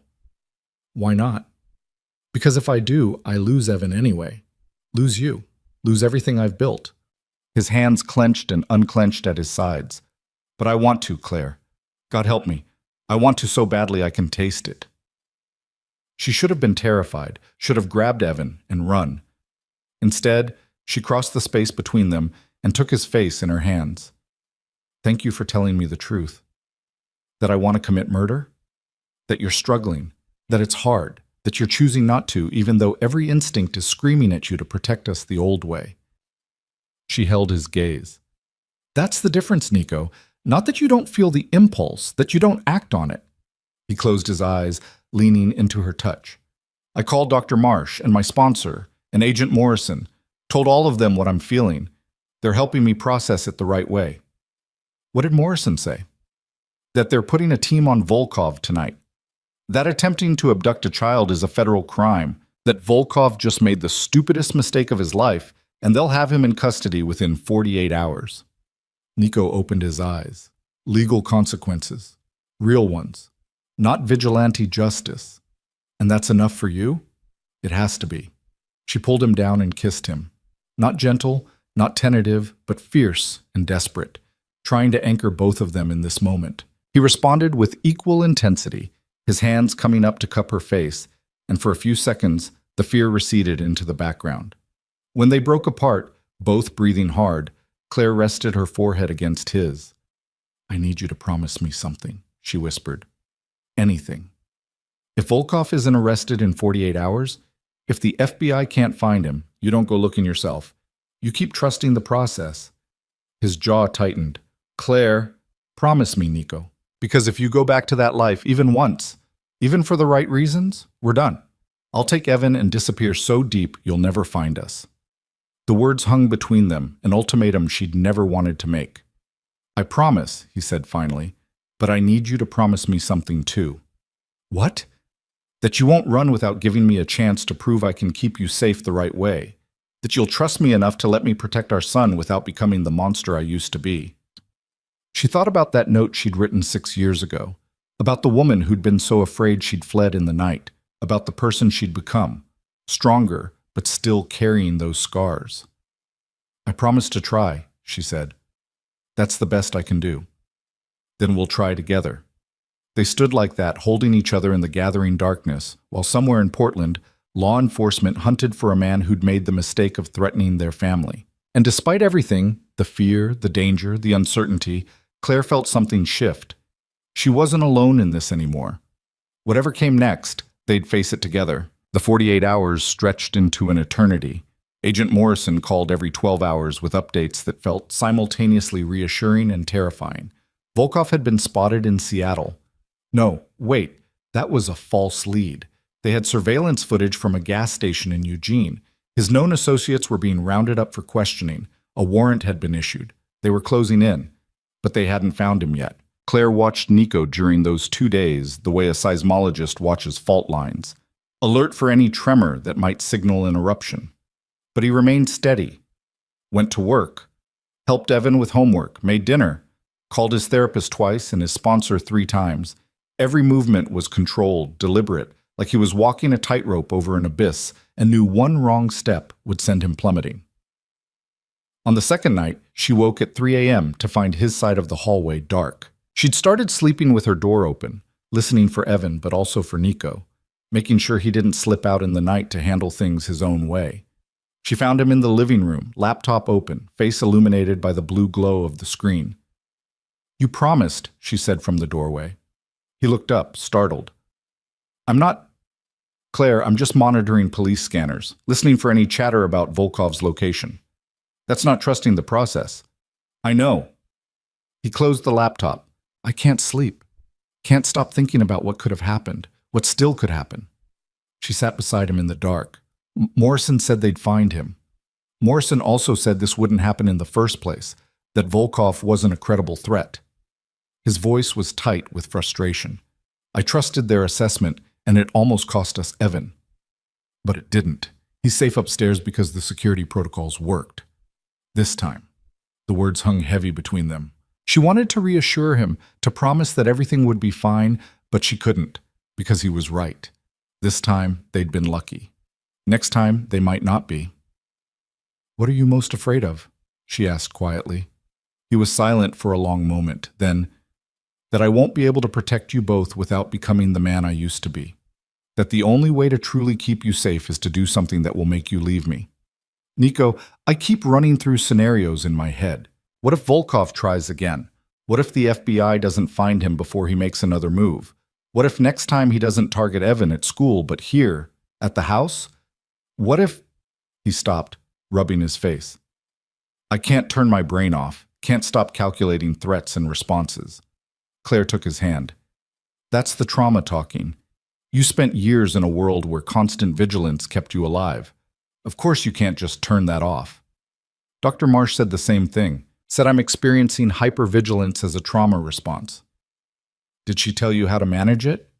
Grounding techniques, mindfulness, reminding myself that I have support systems now, that I don't have to handle everything alone. He squeezed her hand. That you're here. I am here. Even though I brought this danger into your life, you didn't bring it. It followed you from a life you left behind. There's a difference. She shifted closer. And you're handling it the right way. That matters, Nico. Does it? Because right now it feels like the right way is just slower, less effective. It's the way that doesn't make you a murderer. The way that doesn't put you in prison. The way that lets you actually be here for Evan.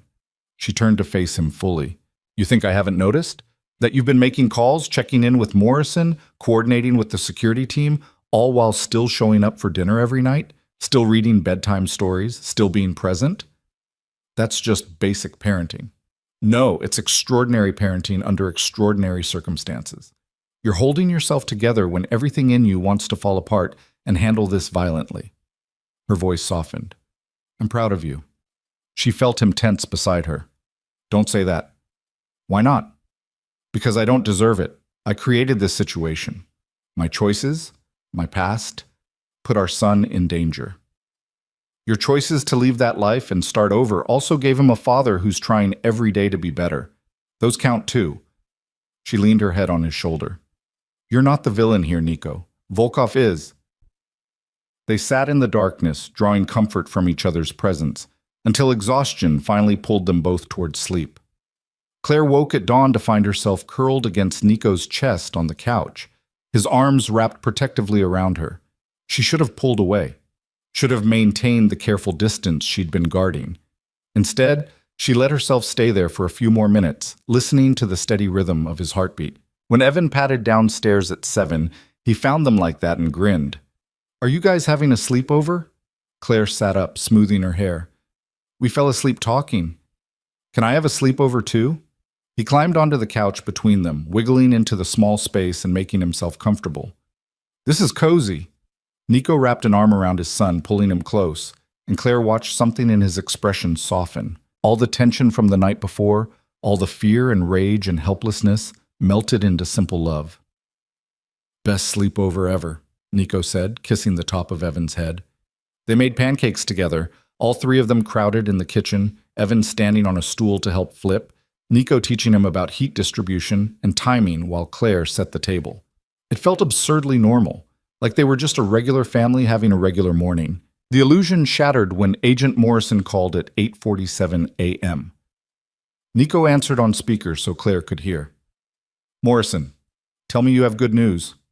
We have Volkov in custody. The agent's voice was professionally satisfied. Picked him up at a motel in Tacoma 2 hours ago. He's being transported to Portland now for arraignment. Claire felt her knees go weak with relief. Nico's hand tightened on the phone. What are the charges? He asked. Attempted kidnapping, violation of federal witness protection protocols. You're still technically under that umbrella, even though you're using your real name. Couple of other things we found when we searched his room. Morrison paused. He's not getting out, Varga. Not for a very long time. What did you find in his room? Surveillance photos. Detailed notes about your routines, Evan's schedule, Ms. Donovan's movements, maps of the house and school. He'd been planning this for weeks. Nico's expression went absolutely cold. Claire watched him process this information, saw the rage flash through his eyes before he locked it down with visible effort. I want to testify, Nico said. Whatever you need to put him away, I'll provide it. We'll need statements from both you and Ms. Donovan, and we'll need to talk to Evan about what happened at the school. He's 6 years old. I know. We have child psychologists who specialize in these interviews. We'll make it as easy as possible. Morrison's voice gentled. I know this is hard, but his testimony will help ensure Volkov never gets the chance to try this again. After the call ended, Nico stood very still, phone still in his hand. Claire could see him shaking. It's over, she said. He's in custody. Evan's safe. He photographed our son. Nico's voice was barely above a whisper. Followed him, documented his entire routine. Was planning a... He cut himself off, the muscles in his jaw working. But he didn't succeed. The system worked. This time. Every time. Because you did everything right. You reported the threats. You set up security. You trusted the process, even when it was killing you to wait. She moved closer. And now Volkov will face legal consequences. Real prison time. Justice, Nico, not revenge. He looked at her and she saw something break in his expression. All the control he'd been maintaining for 2 days cracked, and suddenly he was crying. Harsh, painful sobs that seemed ripped from somewhere deep. Claire pulled him into her arms, holding him while he shook. Evan appeared in the doorway, eyes wide with concern. Why is Nico crying? Because sometimes even grown-ups need to cry when they're relieved, Claire said, gesturing for Evan to come closer. The bad man who tried to pick you up? The police caught him. He can't hurt anyone anymore. So Nico's happy crying? Something like that. Evan hugged Nico's waist fiercely. It's okay. You kept us safe. Those words seemed to undo something in Nico completely. He dropped to his knees, pulling Evan into a crushing embrace, and Claire watched her son pat his father's back with the unselfconscious comfort only children can offer. You're really good at hugs, Evan said seriously. Even better than Mom sometimes. That pulled a wet laugh from Nico. Your mom taught me how. She's the best teacher. Later, after Evan had gone back to watching cartoons, Nico found Claire in the kitchen. Thank you, he said quietly. For what? For not letting me handle that the old way. For holding me accountable. For trusting that I could do the right thing even when I wasn't sure I could. You did it yourself, Nico. I just reminded you why it mattered. No, I did it because you were watching. Because disappointing you, losing you and Evan, that was scarier than anything Volkov could do to me. He moved closer. I need you to know something. Okay. These past weeks, living with you and Evan, building this strange little family, it's been the best thing in my life. Better than I deserve, better than I hoped for. He took her hands carefully. And I know we're still in the trial period. Know you haven't decided if you can really trust me long term. But I need you to know that I'm all in. Whatever happens, however long it takes, I'm committed to being the man you both need me to be. Claire felt tears burn her eyes. Nico, you don't have to say anything. I just needed you to know. But she did have something to say. Something she'd been avoiding because admitting it felt like surrender. I'm falling for you again, she whispered. Not the man you were, the man you've become. And it terrifies me because I don't know if I can survive losing you twice. He pulled her close, resting his forehead against hers. You won't lose me. Not if I have anything to say about it. You can't promise that. Watch me. They stood like that, holding each other in the morning light. While somewhere in Portland, Luka Volkov sat in a federal holding cell, and their lives slowly shifted back towards something resembling normal. Or at least a new version of normal that included family therapy, security protocols, and the careful reconstruction of trust. The following week brought a flurry of legal proceedings. Claire and Nico gave detailed statements to federal prosecutors. A child psychologist spent 2 gentle hours with Evan, helping him tell his story in a way that wouldn't traumatize him further. The school implemented enhanced security measures. Agent Morrison called with regular updates on the case building against Volkov. And through it all, Claire watched Nico hold steady, saw him choose the hard right over the easy wrong again and again, watched him comfort Evan when nightmares came, watched him coordinate with lawyers and law enforcement without once suggesting he could handle things more efficiently his own way, watched him become the father their son deserved. One evening, 3 weeks after Volkov's arrest, Claire found herself in Dr. Marsh's office for their regular family session. Evan was with a babysitter, giving them space to talk openly. "How are you both processing what happened?" Dr. Marsh asked. "I'm angry," Claire said, "at Volkov for putting us through this, at the universe for letting Nico's past catch up to us, at myself for almost running instead of trusting the process." "You thought about running?" "Every day for the first week after the school incident, packed bags in my head, planned routes, figured out how to disappear again." She glanced at Nico. "I didn't tell you that." "I knew," he said quietly. "Saw you looking at Evan like you were memorizing him, like you were preparing to say goodbye to this life." "What stopped you?" Dr. Marsh asked Claire. "Him," she gestured to Nico. "Watching him choose us over his instincts every single day, calling his therapist instead of his old contacts, trusting federal agents instead of taking matters into his own hands." Her voice cracked. "He proved that change isn't just possible, it's sustainable, even under the worst pressure." Dr. Marsh turned to Nico. "How does it feel to hear that?" "Terrifying, because it means the stakes are even higher now. If I slip, if I make one wrong choice, I don't just lose my family, I destroy her trust in the possibility of change." He leaned forward. "But also freeing, because for the first time, I believe I actually deserve this, that I've earned the right to be here." "That's significant growth from our early sessions," Dr. Marsh observed. "Do you remember what you said the first time you came to see me? That I wanted to change, but didn't know if I could. That the man I'd been felt like the only version of myself I knew how to be. And now? Now I know there are multiple versions. The man I was, the man I'm becoming, the man I want to be for my son." He looked at Claire. "The man I want to be for her, if she'll let me." Dr. Marsh made a note. "Claire, where are you in terms of trusting this version of Nico?" Claire thought about that carefully. "I trust him with Evan completely. Trust that he'll protect our son, put his needs first, be the stable presence Evan deserves." She paused. "But trusting him with my heart again? That's harder." "What makes it hard?" "Fear that this is temporary, that stress or conflict will bring back the old Nico, that I'm setting myself up for devastation." She twisted her hands together. "I left because I couldn't survive that relationship. Can't go through that pain again." "What would help you feel safer taking that risk?" "I don't know. Time, maybe. More evidence that this isn't just him performing change, but actually being changed." Nico spoke quietly. "What if I can't prove it to your satisfaction? What if no amount of time or evidence is enough because the fear is too deep?" The question hung in the air. Claire felt tears prick her eyes because he'd articulated her worst fear, that she was too damaged to ever trust fully again. "I don't know," she admitted. "Maybe we just keep doing what we're doing, co-parenting, living together, being friends who used to be married." "Is that enough for you?" "It has to be, for now." "Doctor." Marsh leaned back. "I'm going to challenge you both. Claire, you're protecting yourself from potential pain by refusing to be vulnerable. That's understandable given your history, but it also means you're preventing the possibility of real intimacy. I'm being plenty intimate. We live together, raise a child together. You're being functionally intimate. Not emotionally. You're keeping yourself at a safe distance even while sharing space." Dr. Marsh turned to Nico. "And you're accepting that distance because you feel like you don't deserve to ask for more. Like you have to earn your way back into her heart through perfect behavior." "Don't I?" "Perfect behavior is a performance. It's unsustainable.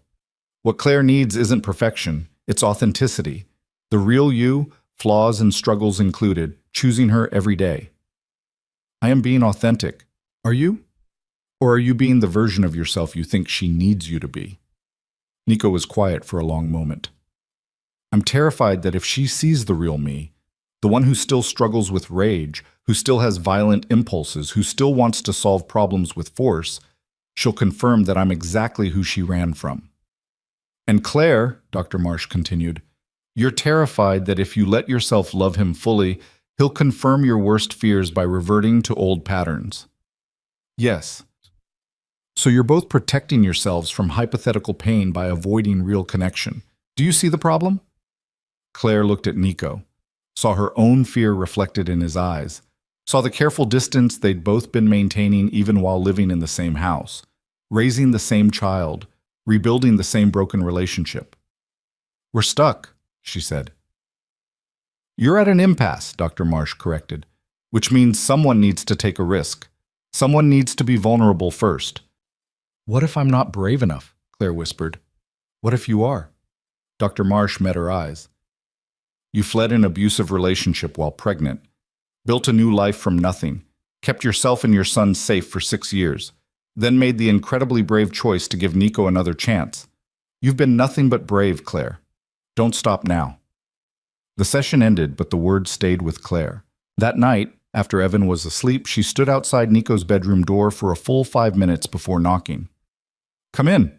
She found him reading in bed, glasses perched on his nose in a way that made him look younger, softer. Can we talk? She asked. Of course. He set aside his book, giving her his full attention. She sat on the edge of his bed, hands twisted together. Dr. Marsh was right about me keeping myself at a distance. You have every right to protect yourself. Do I? Or am I just being a coward? She forced herself to meet his eyes. I keep waiting for proof that you've changed enough, that you're safe enough, that loving you won't destroy me. But what if there's never enough proof? What if I'm just using fear as an excuse? An excuse for what? To avoid feeling this. She pressed a hand to her chest. This terrifying, overwhelming love that never actually went away. I told myself I was over you, that 6 years and a new life had erased what we were. But it didn't. I just buried it. Nico's expression was carefully neutral. What are you saying? I'm saying I'm tired of being afraid, tired of protecting myself from something that might never happen, tired of punishing us both for who you used to be instead of celebrating who you've become. Claire, let me finish. She took a shaky breath. I love you, Nico. Not the sanitized, safe version you've been showing me. All of you. The man who still struggles, who still has dark impulses, who chooses every day to be better than his worst instincts. That's who I love. He stared at her like she'd spoken a foreign language. You loved me. I never stopped. Even when I hated you. Even when I ran. Even when I was terrified of you. Tears streamed down her face. I love you and it scares me to death, but I'm done pretending I don't. Nico crossed the space between them in 2 strides, pulling her into his arms. She felt him shaking against her. Say it again, he whispered. I love you. Again. I love you, Nikolai Varga. You complicated, damaged, wonderful man. I love you. He kissed her then, desperate and tender and full of 6 years of longing.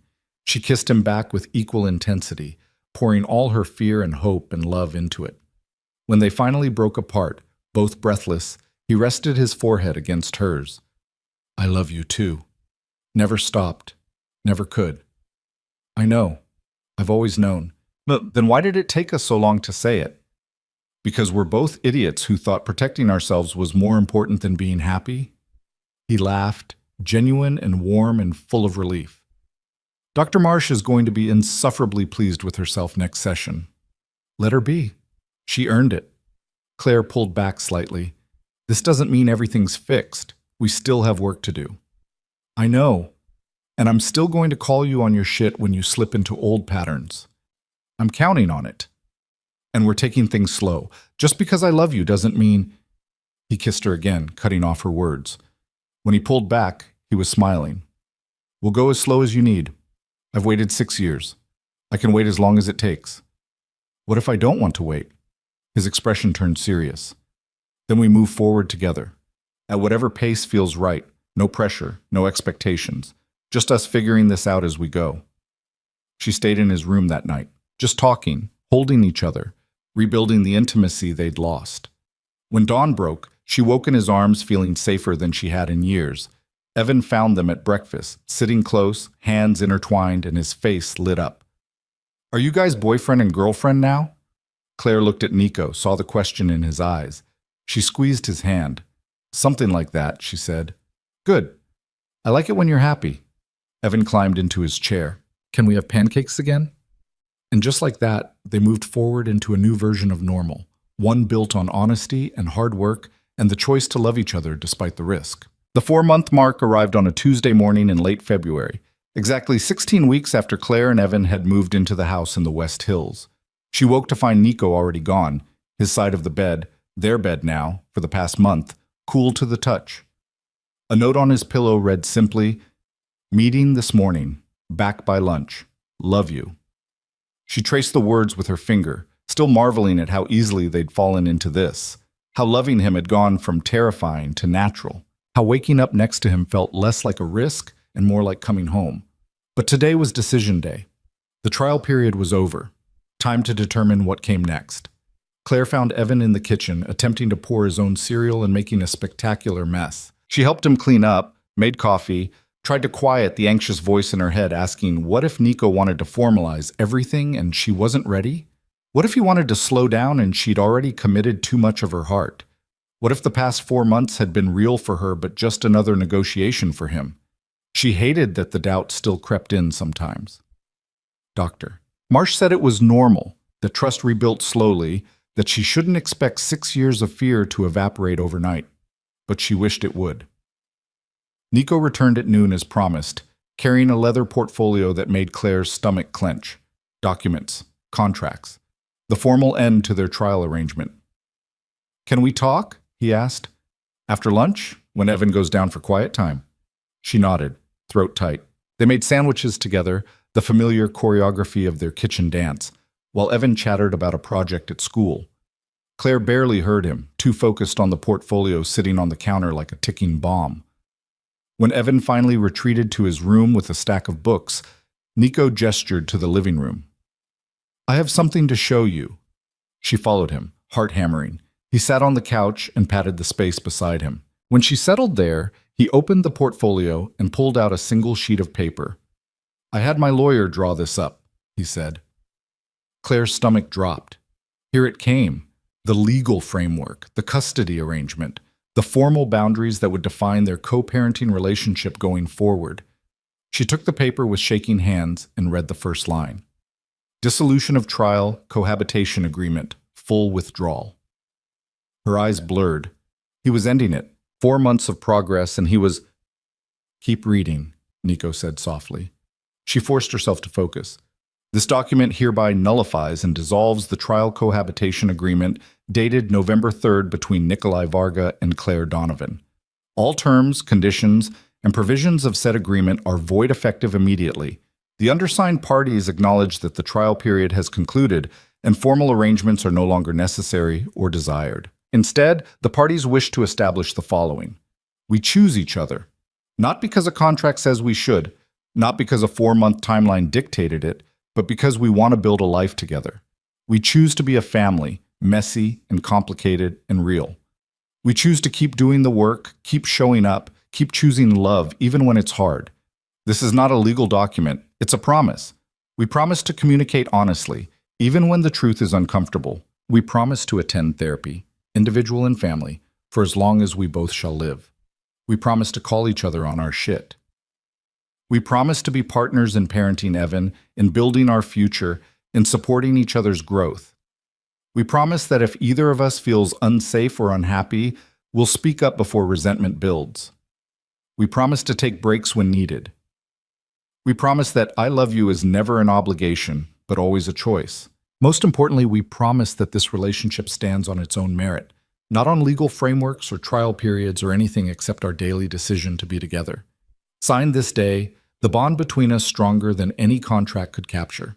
Claire read it twice, tears streaming down her face. When she looked up, Nico was watching her with an expression of such vulnerable hope it made her chest ache. I don't want contracts between us anymore, he said quietly. Don't want timelines or provisions or exit clauses. I just want you, for as long as you'll have me, in whatever way feels right. Nico, let me finish. He took her hands. These 4 months taught me something. I don't need a trial period to know I want to spend my life with you. Don't need proof or guarantees. I just need you to keep choosing me every day, and I'll keep choosing you back. What about the house? The financial arrangements? Evan's education? All of that continues. But not because a contract says so, because we're a family and families take care of each other. He squeezed her hands. I put the house in your name last week. Evan's education fund is in a trust you control. If you want to leave tomorrow, you can. You're not trapped here by money or legal obligations. Her breath caught. You did what? Made sure you're protected. Made sure you never have to stay because you can't afford to leave. His voice was steady. You stay because you want to, or you don't stay at all. That's insane. She stood abruptly, pacing. You can't just give me a house. Can't just... Nico, that's worth over $1 million. And you're worth everything, you and Evan. He remained seated, letting her process. I don't want you to feel owned. Don't want money to be leverage. So I'm removing it from the equation. What if I take Evan and run? What if I sell the house and disappear? Then I'll be devastated. But I still won't regret giving you the freedom to choose. He met her eyes. This only works if you're here by choice, Claire. Real choice. Not because you're financially dependent or legally bound. She stared at him, this man who'd once thought love meant possession, now offering her complete freedom. The growth, the change, it was staggering. You're serious? Completely. What brought this on? He stood, moving to the window. Volkov's trial starts next week. I've been thinking a lot about that time, about how close we came to losing everything. And I realized I was still operating from fear, still trying to lock down our relationship with contracts and frameworks because I was terrified you'd leave. I'm not going anywhere. I know. But I needed you to know you could. That you're not here because I trapped you in a beautiful cage. You're here because you choose to be. He turned back to face her.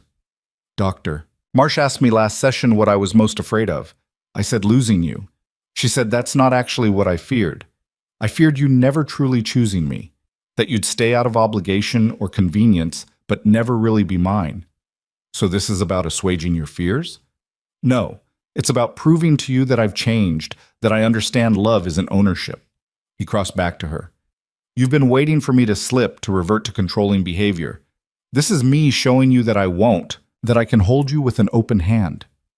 Claire felt something break open in her chest. All the fear she'd been carrying, all the waiting for the other shoe to drop. It cracked and fell away. I don't want to leave, she whispered. I know. I want to stay. Want to build this life with you. Want to see where this goes. Then stay. Not because of contracts or money or fear, just because you want to. She kissed him then, pouring all her love and gratitude and remaining fear into it. When they broke apart, she was laughing and crying at the same time. You're insane, you know that, right? No one just gives away a house. I'd give away everything if it meant you felt safe with me. I do feel safe. Finally, after all this time. She pressed her forehead to his. But I have conditions. Name them. We get married again, properly this time. Not some rushed courthouse thing, but an actual wedding where we make promises we both understand. His eyes widened. You want to marry me? Eventually, when we're both ready, when it feels right. She pulled back to look at him. And we do it as equals. You don't get to make unilateral decisions about our future, even generous ones. We discuss things. Decide together. Agreed. And you keep going to therapy. Keep doing the work. Because I love who you've become, but I know it requires maintenance. Already planned to. Dr. Marsh says I'll probably be in therapy the rest of my life. Some damage runs too deep to fully heal. That's okay. I'll be right there with you. We can be beautifully broken together. He pulled her close, burying his face in her hair. I love you so much it terrifies me. Good. Terror means you're paying attention. She smiled against his shoulder. Love should be a little scary. Means it matters. They stood like that until Evan burst into the room, declaring quiet time over and demanding they play dinosaurs. They spent the afternoon on the living room floor, building prehistoric worlds from blocks and imagination, and Claire thought this was what she'd been missing all those years ago. Not the grand gestures or the expensive gifts, just this, simple moments, easy laughter, the three of them being a family. That evening, after Evan was asleep, Claire found Nico in his office, reviewing documents for Volkov's trial. "Are you nervous?" she asked. "About testifying?" "Yes and no." He set aside the papers. Nervous about seeing him again, about having to relive everything publicly, but also relieved. This is the final piece. Once he's sentenced, that chapter of my life closes completely.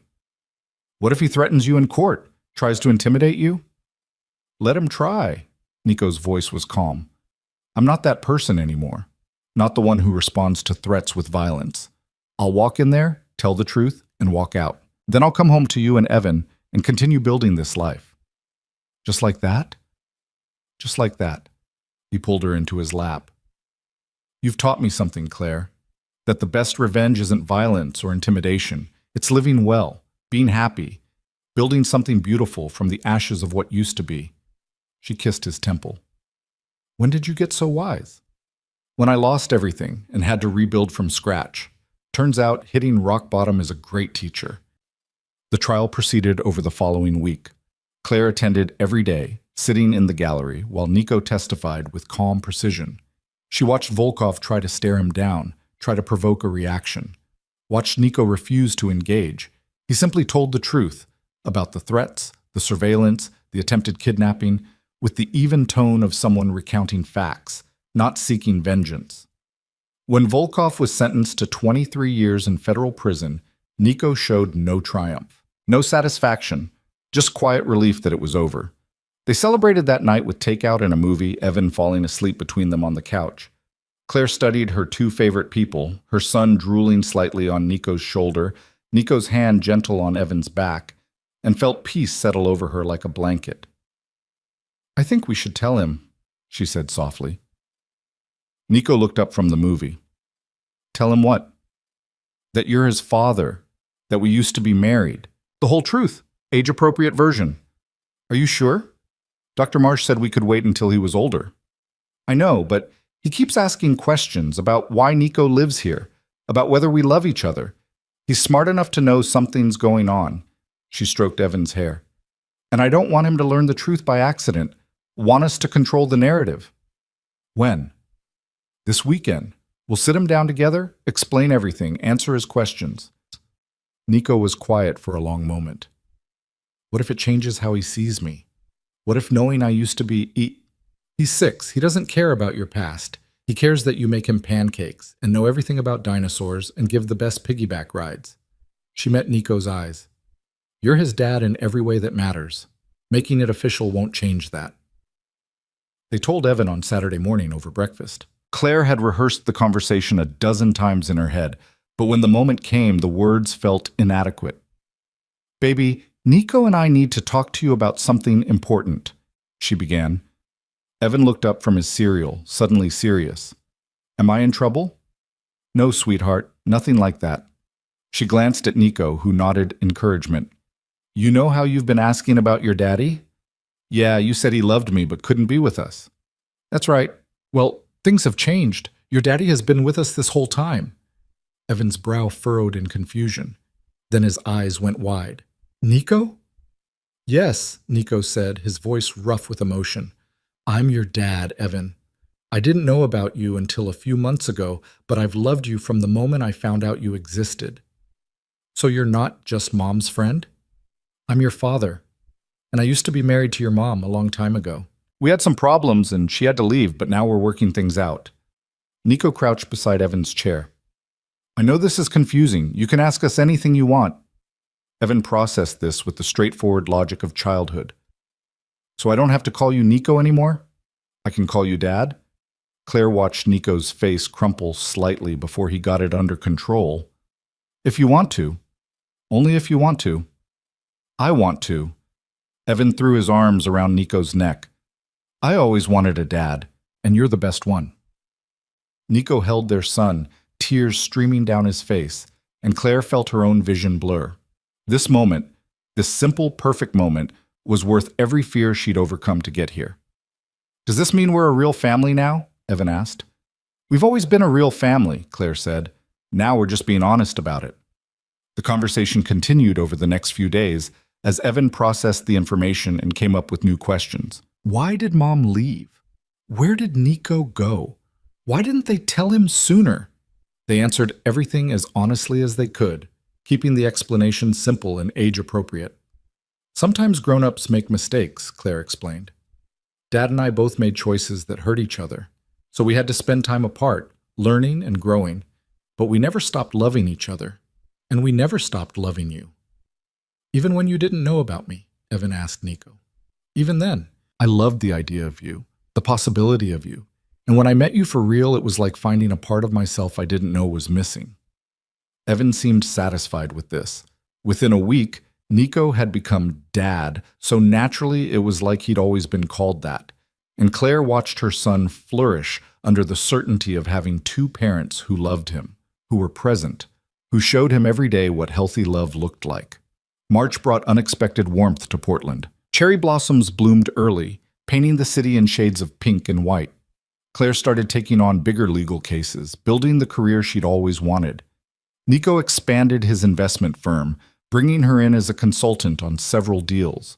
They fell into rhythms that felt sustainable, work and parenting and therapy and date nights where they rediscovered each other without the weight of their history crushing them. One evening, Claire came home to find the house dark except for candles leading from the front door to the backyard. She followed them, heart pounding, and found Nico standing beside a table set for two, fairy lights strung through the trees, soft music playing. "What's this?" she asked. "A do-over." He pulled out her chair. "Our first date was at that pretentious restaurant where I spent the whole time trying to impress you with money and power. I want to try again." "Where's Evan?" "Sleep over at Mason's house. We have the whole evening." He sat across from her. "I made dinner myself. Fair warning, it might be terrible. I'm still learning to cook things more complicated than pancakes."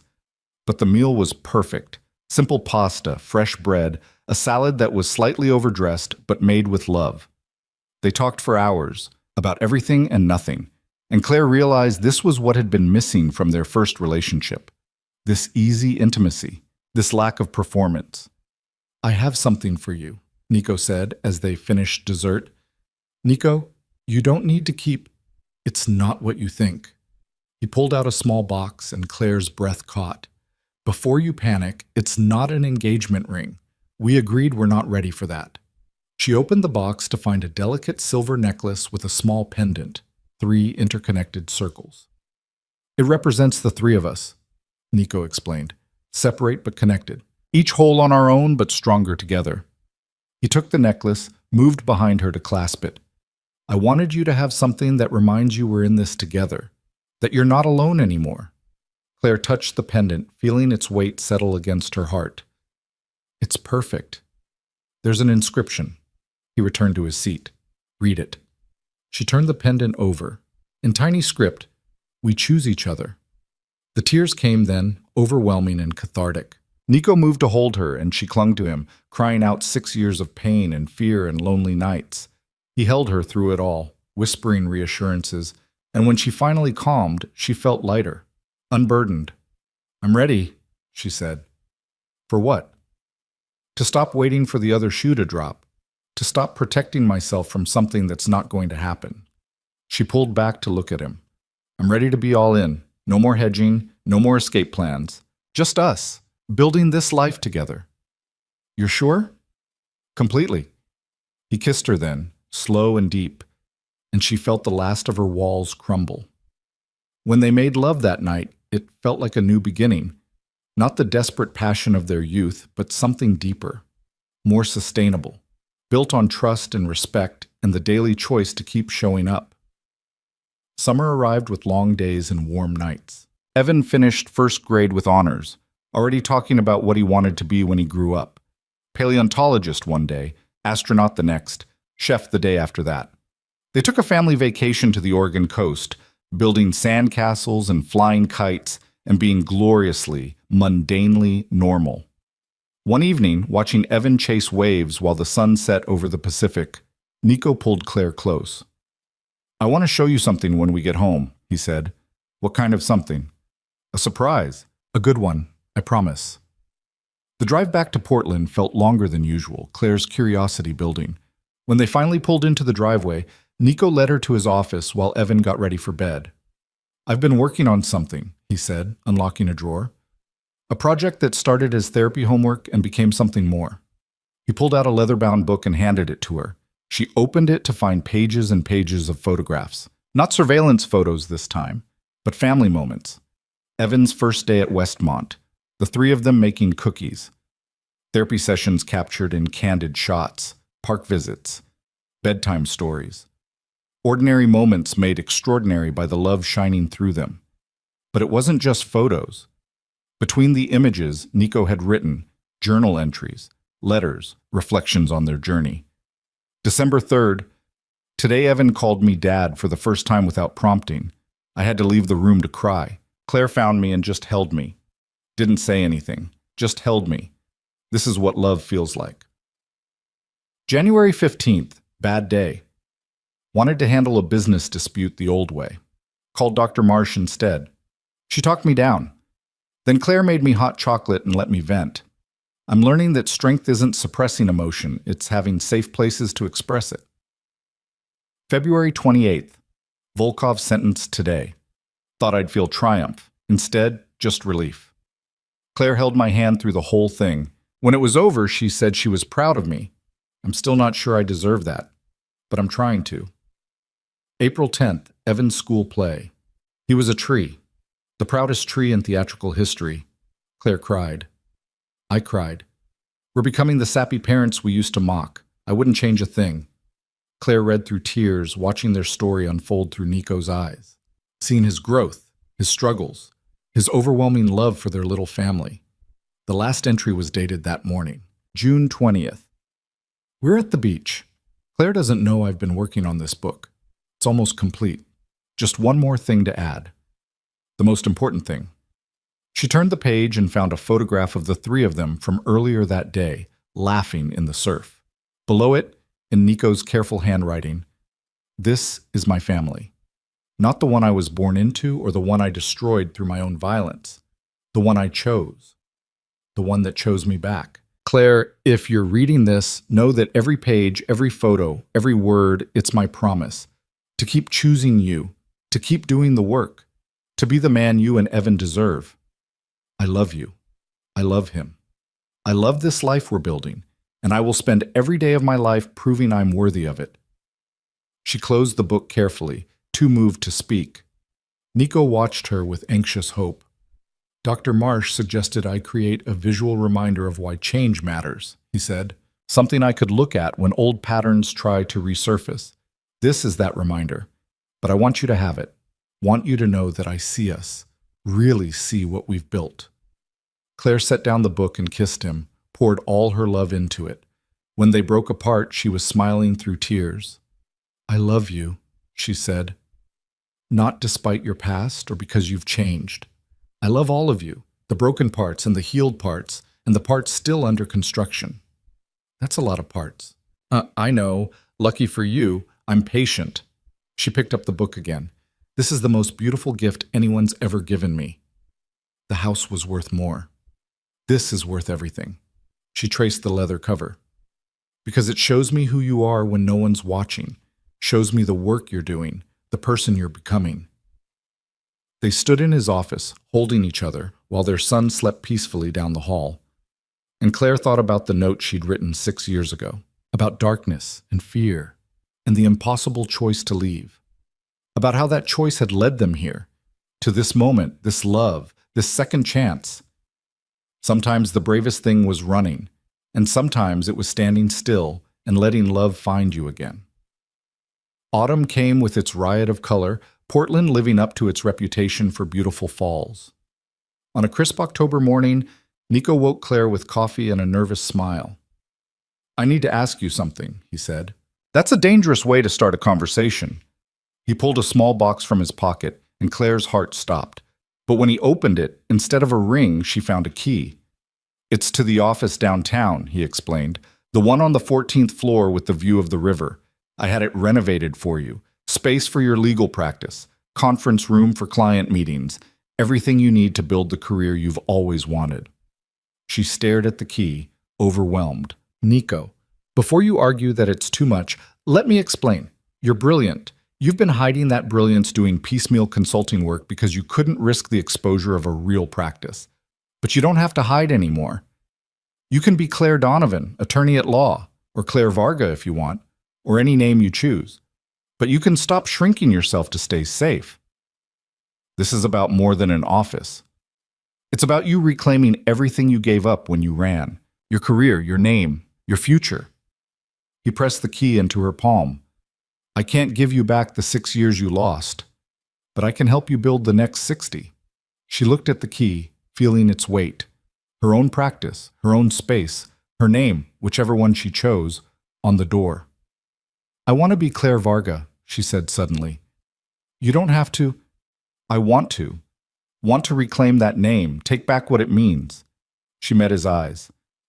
I was Claire Varga when I was powerless. Want to be Claire Varga now that I'm strong. Show the world, show myself that I'm not running anymore. Nico pulled her into his arms, and she felt him shaking. You're incredible. Do you know that? I'm learning.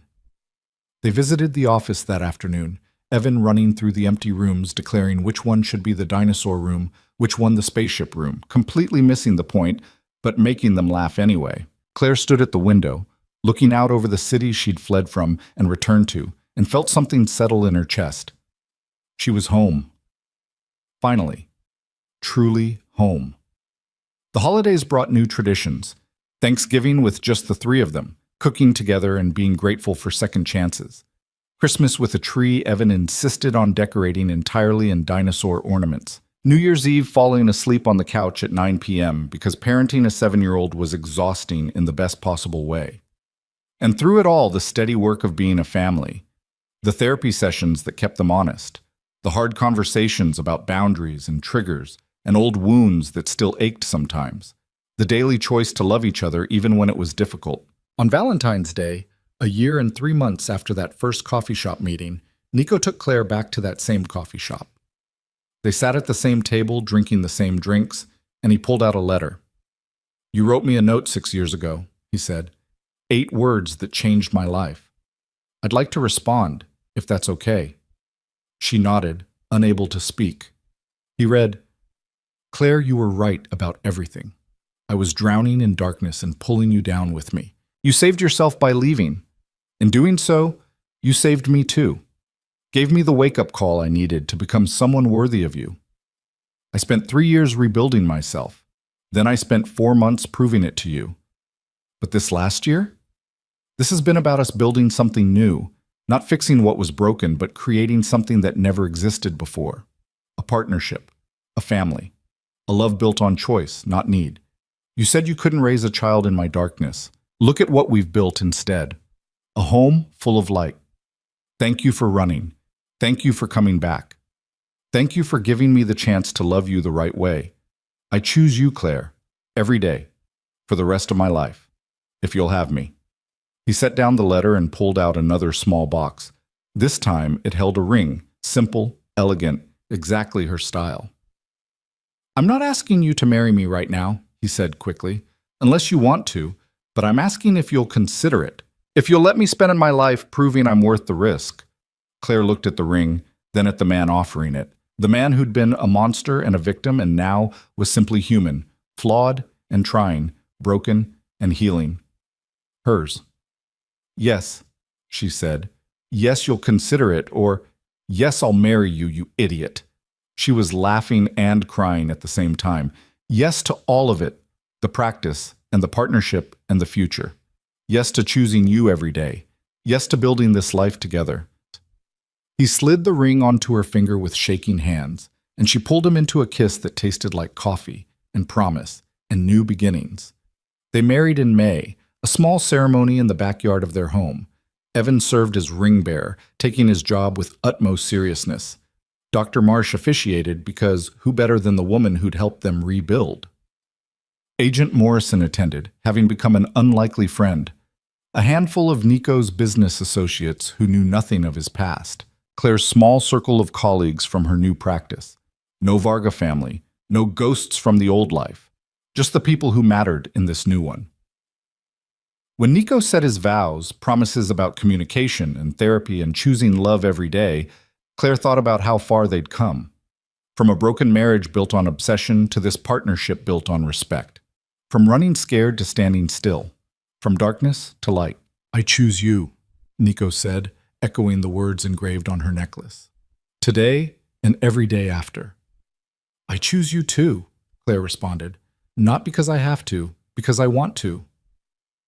They sealed it with a kiss while Evan cheered and threw flower petals with more enthusiasm than accuracy, and Claire thought this was what happy looked like. Not perfect, not without scars, but real and hard-won and worth every risk. That night, after the guests had left and Evan was asleep, Claire found Nico in what used to be his office but was now their library.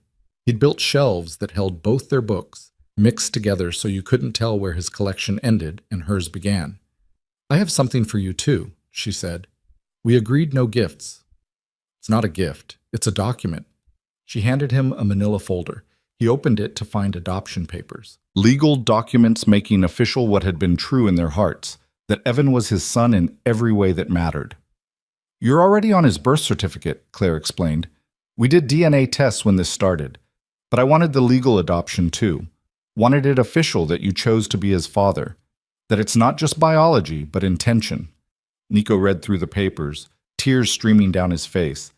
"When did you—" "Filed them last month. The judge approved them yesterday. You just need to sign." She handed him a pen. "Make it official that we're a family?" He signed with shaking hands, and she countersigned as witness. When it was done, he pulled her into his lap. "Thank you," he whispered, "for everything. For running when you needed to. For coming back when I'd earned it. For giving me a second chance I didn't deserve. You earned it, Nico, every day. By choosing to change, by doing the work, by being brave enough to love us the right way. I'm still terrified sometimes. That I'll slip. That I'll hurt you. That I'll become my father. I know. I'm terrified too. That's what makes us human." She kissed his forehead. "But we face it together. We keep doing the therapy. Keep having the hard conversations. Keep choosing each other even when it's scary." "For how long?" "Forever. Or until we decide otherwise. But hopefully, forever." They sat in their library surrounded by books and the life they'd built, and Claire felt a peace so profound it almost hurt. This was what she'd been searching for all those years ago when she'd fallen in love with a dangerous man. Not the danger itself, but the depth of feeling underneath it. The intensity. The all-consuming love. She just needed him to learn how to love her without destroying her in the process. And he had. Years passed in the way they do when life is good, simultaneously too fast and perfectly timed. Evan grew from a 6-year-old who loved dinosaurs to a teenager interested in computer science and social justice. Claire's practice flourished, specializing in helping women navigate complex divorces and family law issues. Nico's investment firm became known for ethical investing and supporting businesses run by formerly incarcerated people trying to start over. They had hard days, moments when old patterns threatened to resurface. Times when Claire's trauma was triggered by something innocuous and she had to work through panic attacks. Times when Nico struggled with controlling impulses and had to excuse himself to call Dr. Marsh. But they faced it together, did the work, kept choosing each other. On their 5th wedding anniversary, Nico surprised Claire with a trip to the original coffee shop. They sat at their table, now marked with a small plaque reading "Reserved for the Vargas," courtesy of the owner who'd learned their story and found it romantic. 5 years, Nico said, plus the year before we married, plus the original 2 years before you left. That's 8 years total of us figuring this out. Worth every second, Claire said. Even the bad ones? Especially the bad ones. They taught us how to fight fair, how to repair, how to choose each other even when it's hard. She laced her fingers through his. I wouldn't trade any of it. Not even the 3 years we were apart? Not even those. Because they taught me I could survive without you. Which meant, when I came back, it was from strength, not need. He raised his coffee cup. To us. To choices. To building lives from the ashes of who we used to be. She clinked her cup against his. To us. Today and every day after. They left the coffee shop hand in hand, walking into whatever came next. Not perfect, not without scars, but whole, together, home. And in that moment, walking through Portland's streets with the man she'd run from and returned to, Claire thought about that note she'd written so long ago. 8 words that had changed everything. She'd been right. She couldn't raise a child in his darkness, but she could build a family in the light they'd created together. And that made all the difference.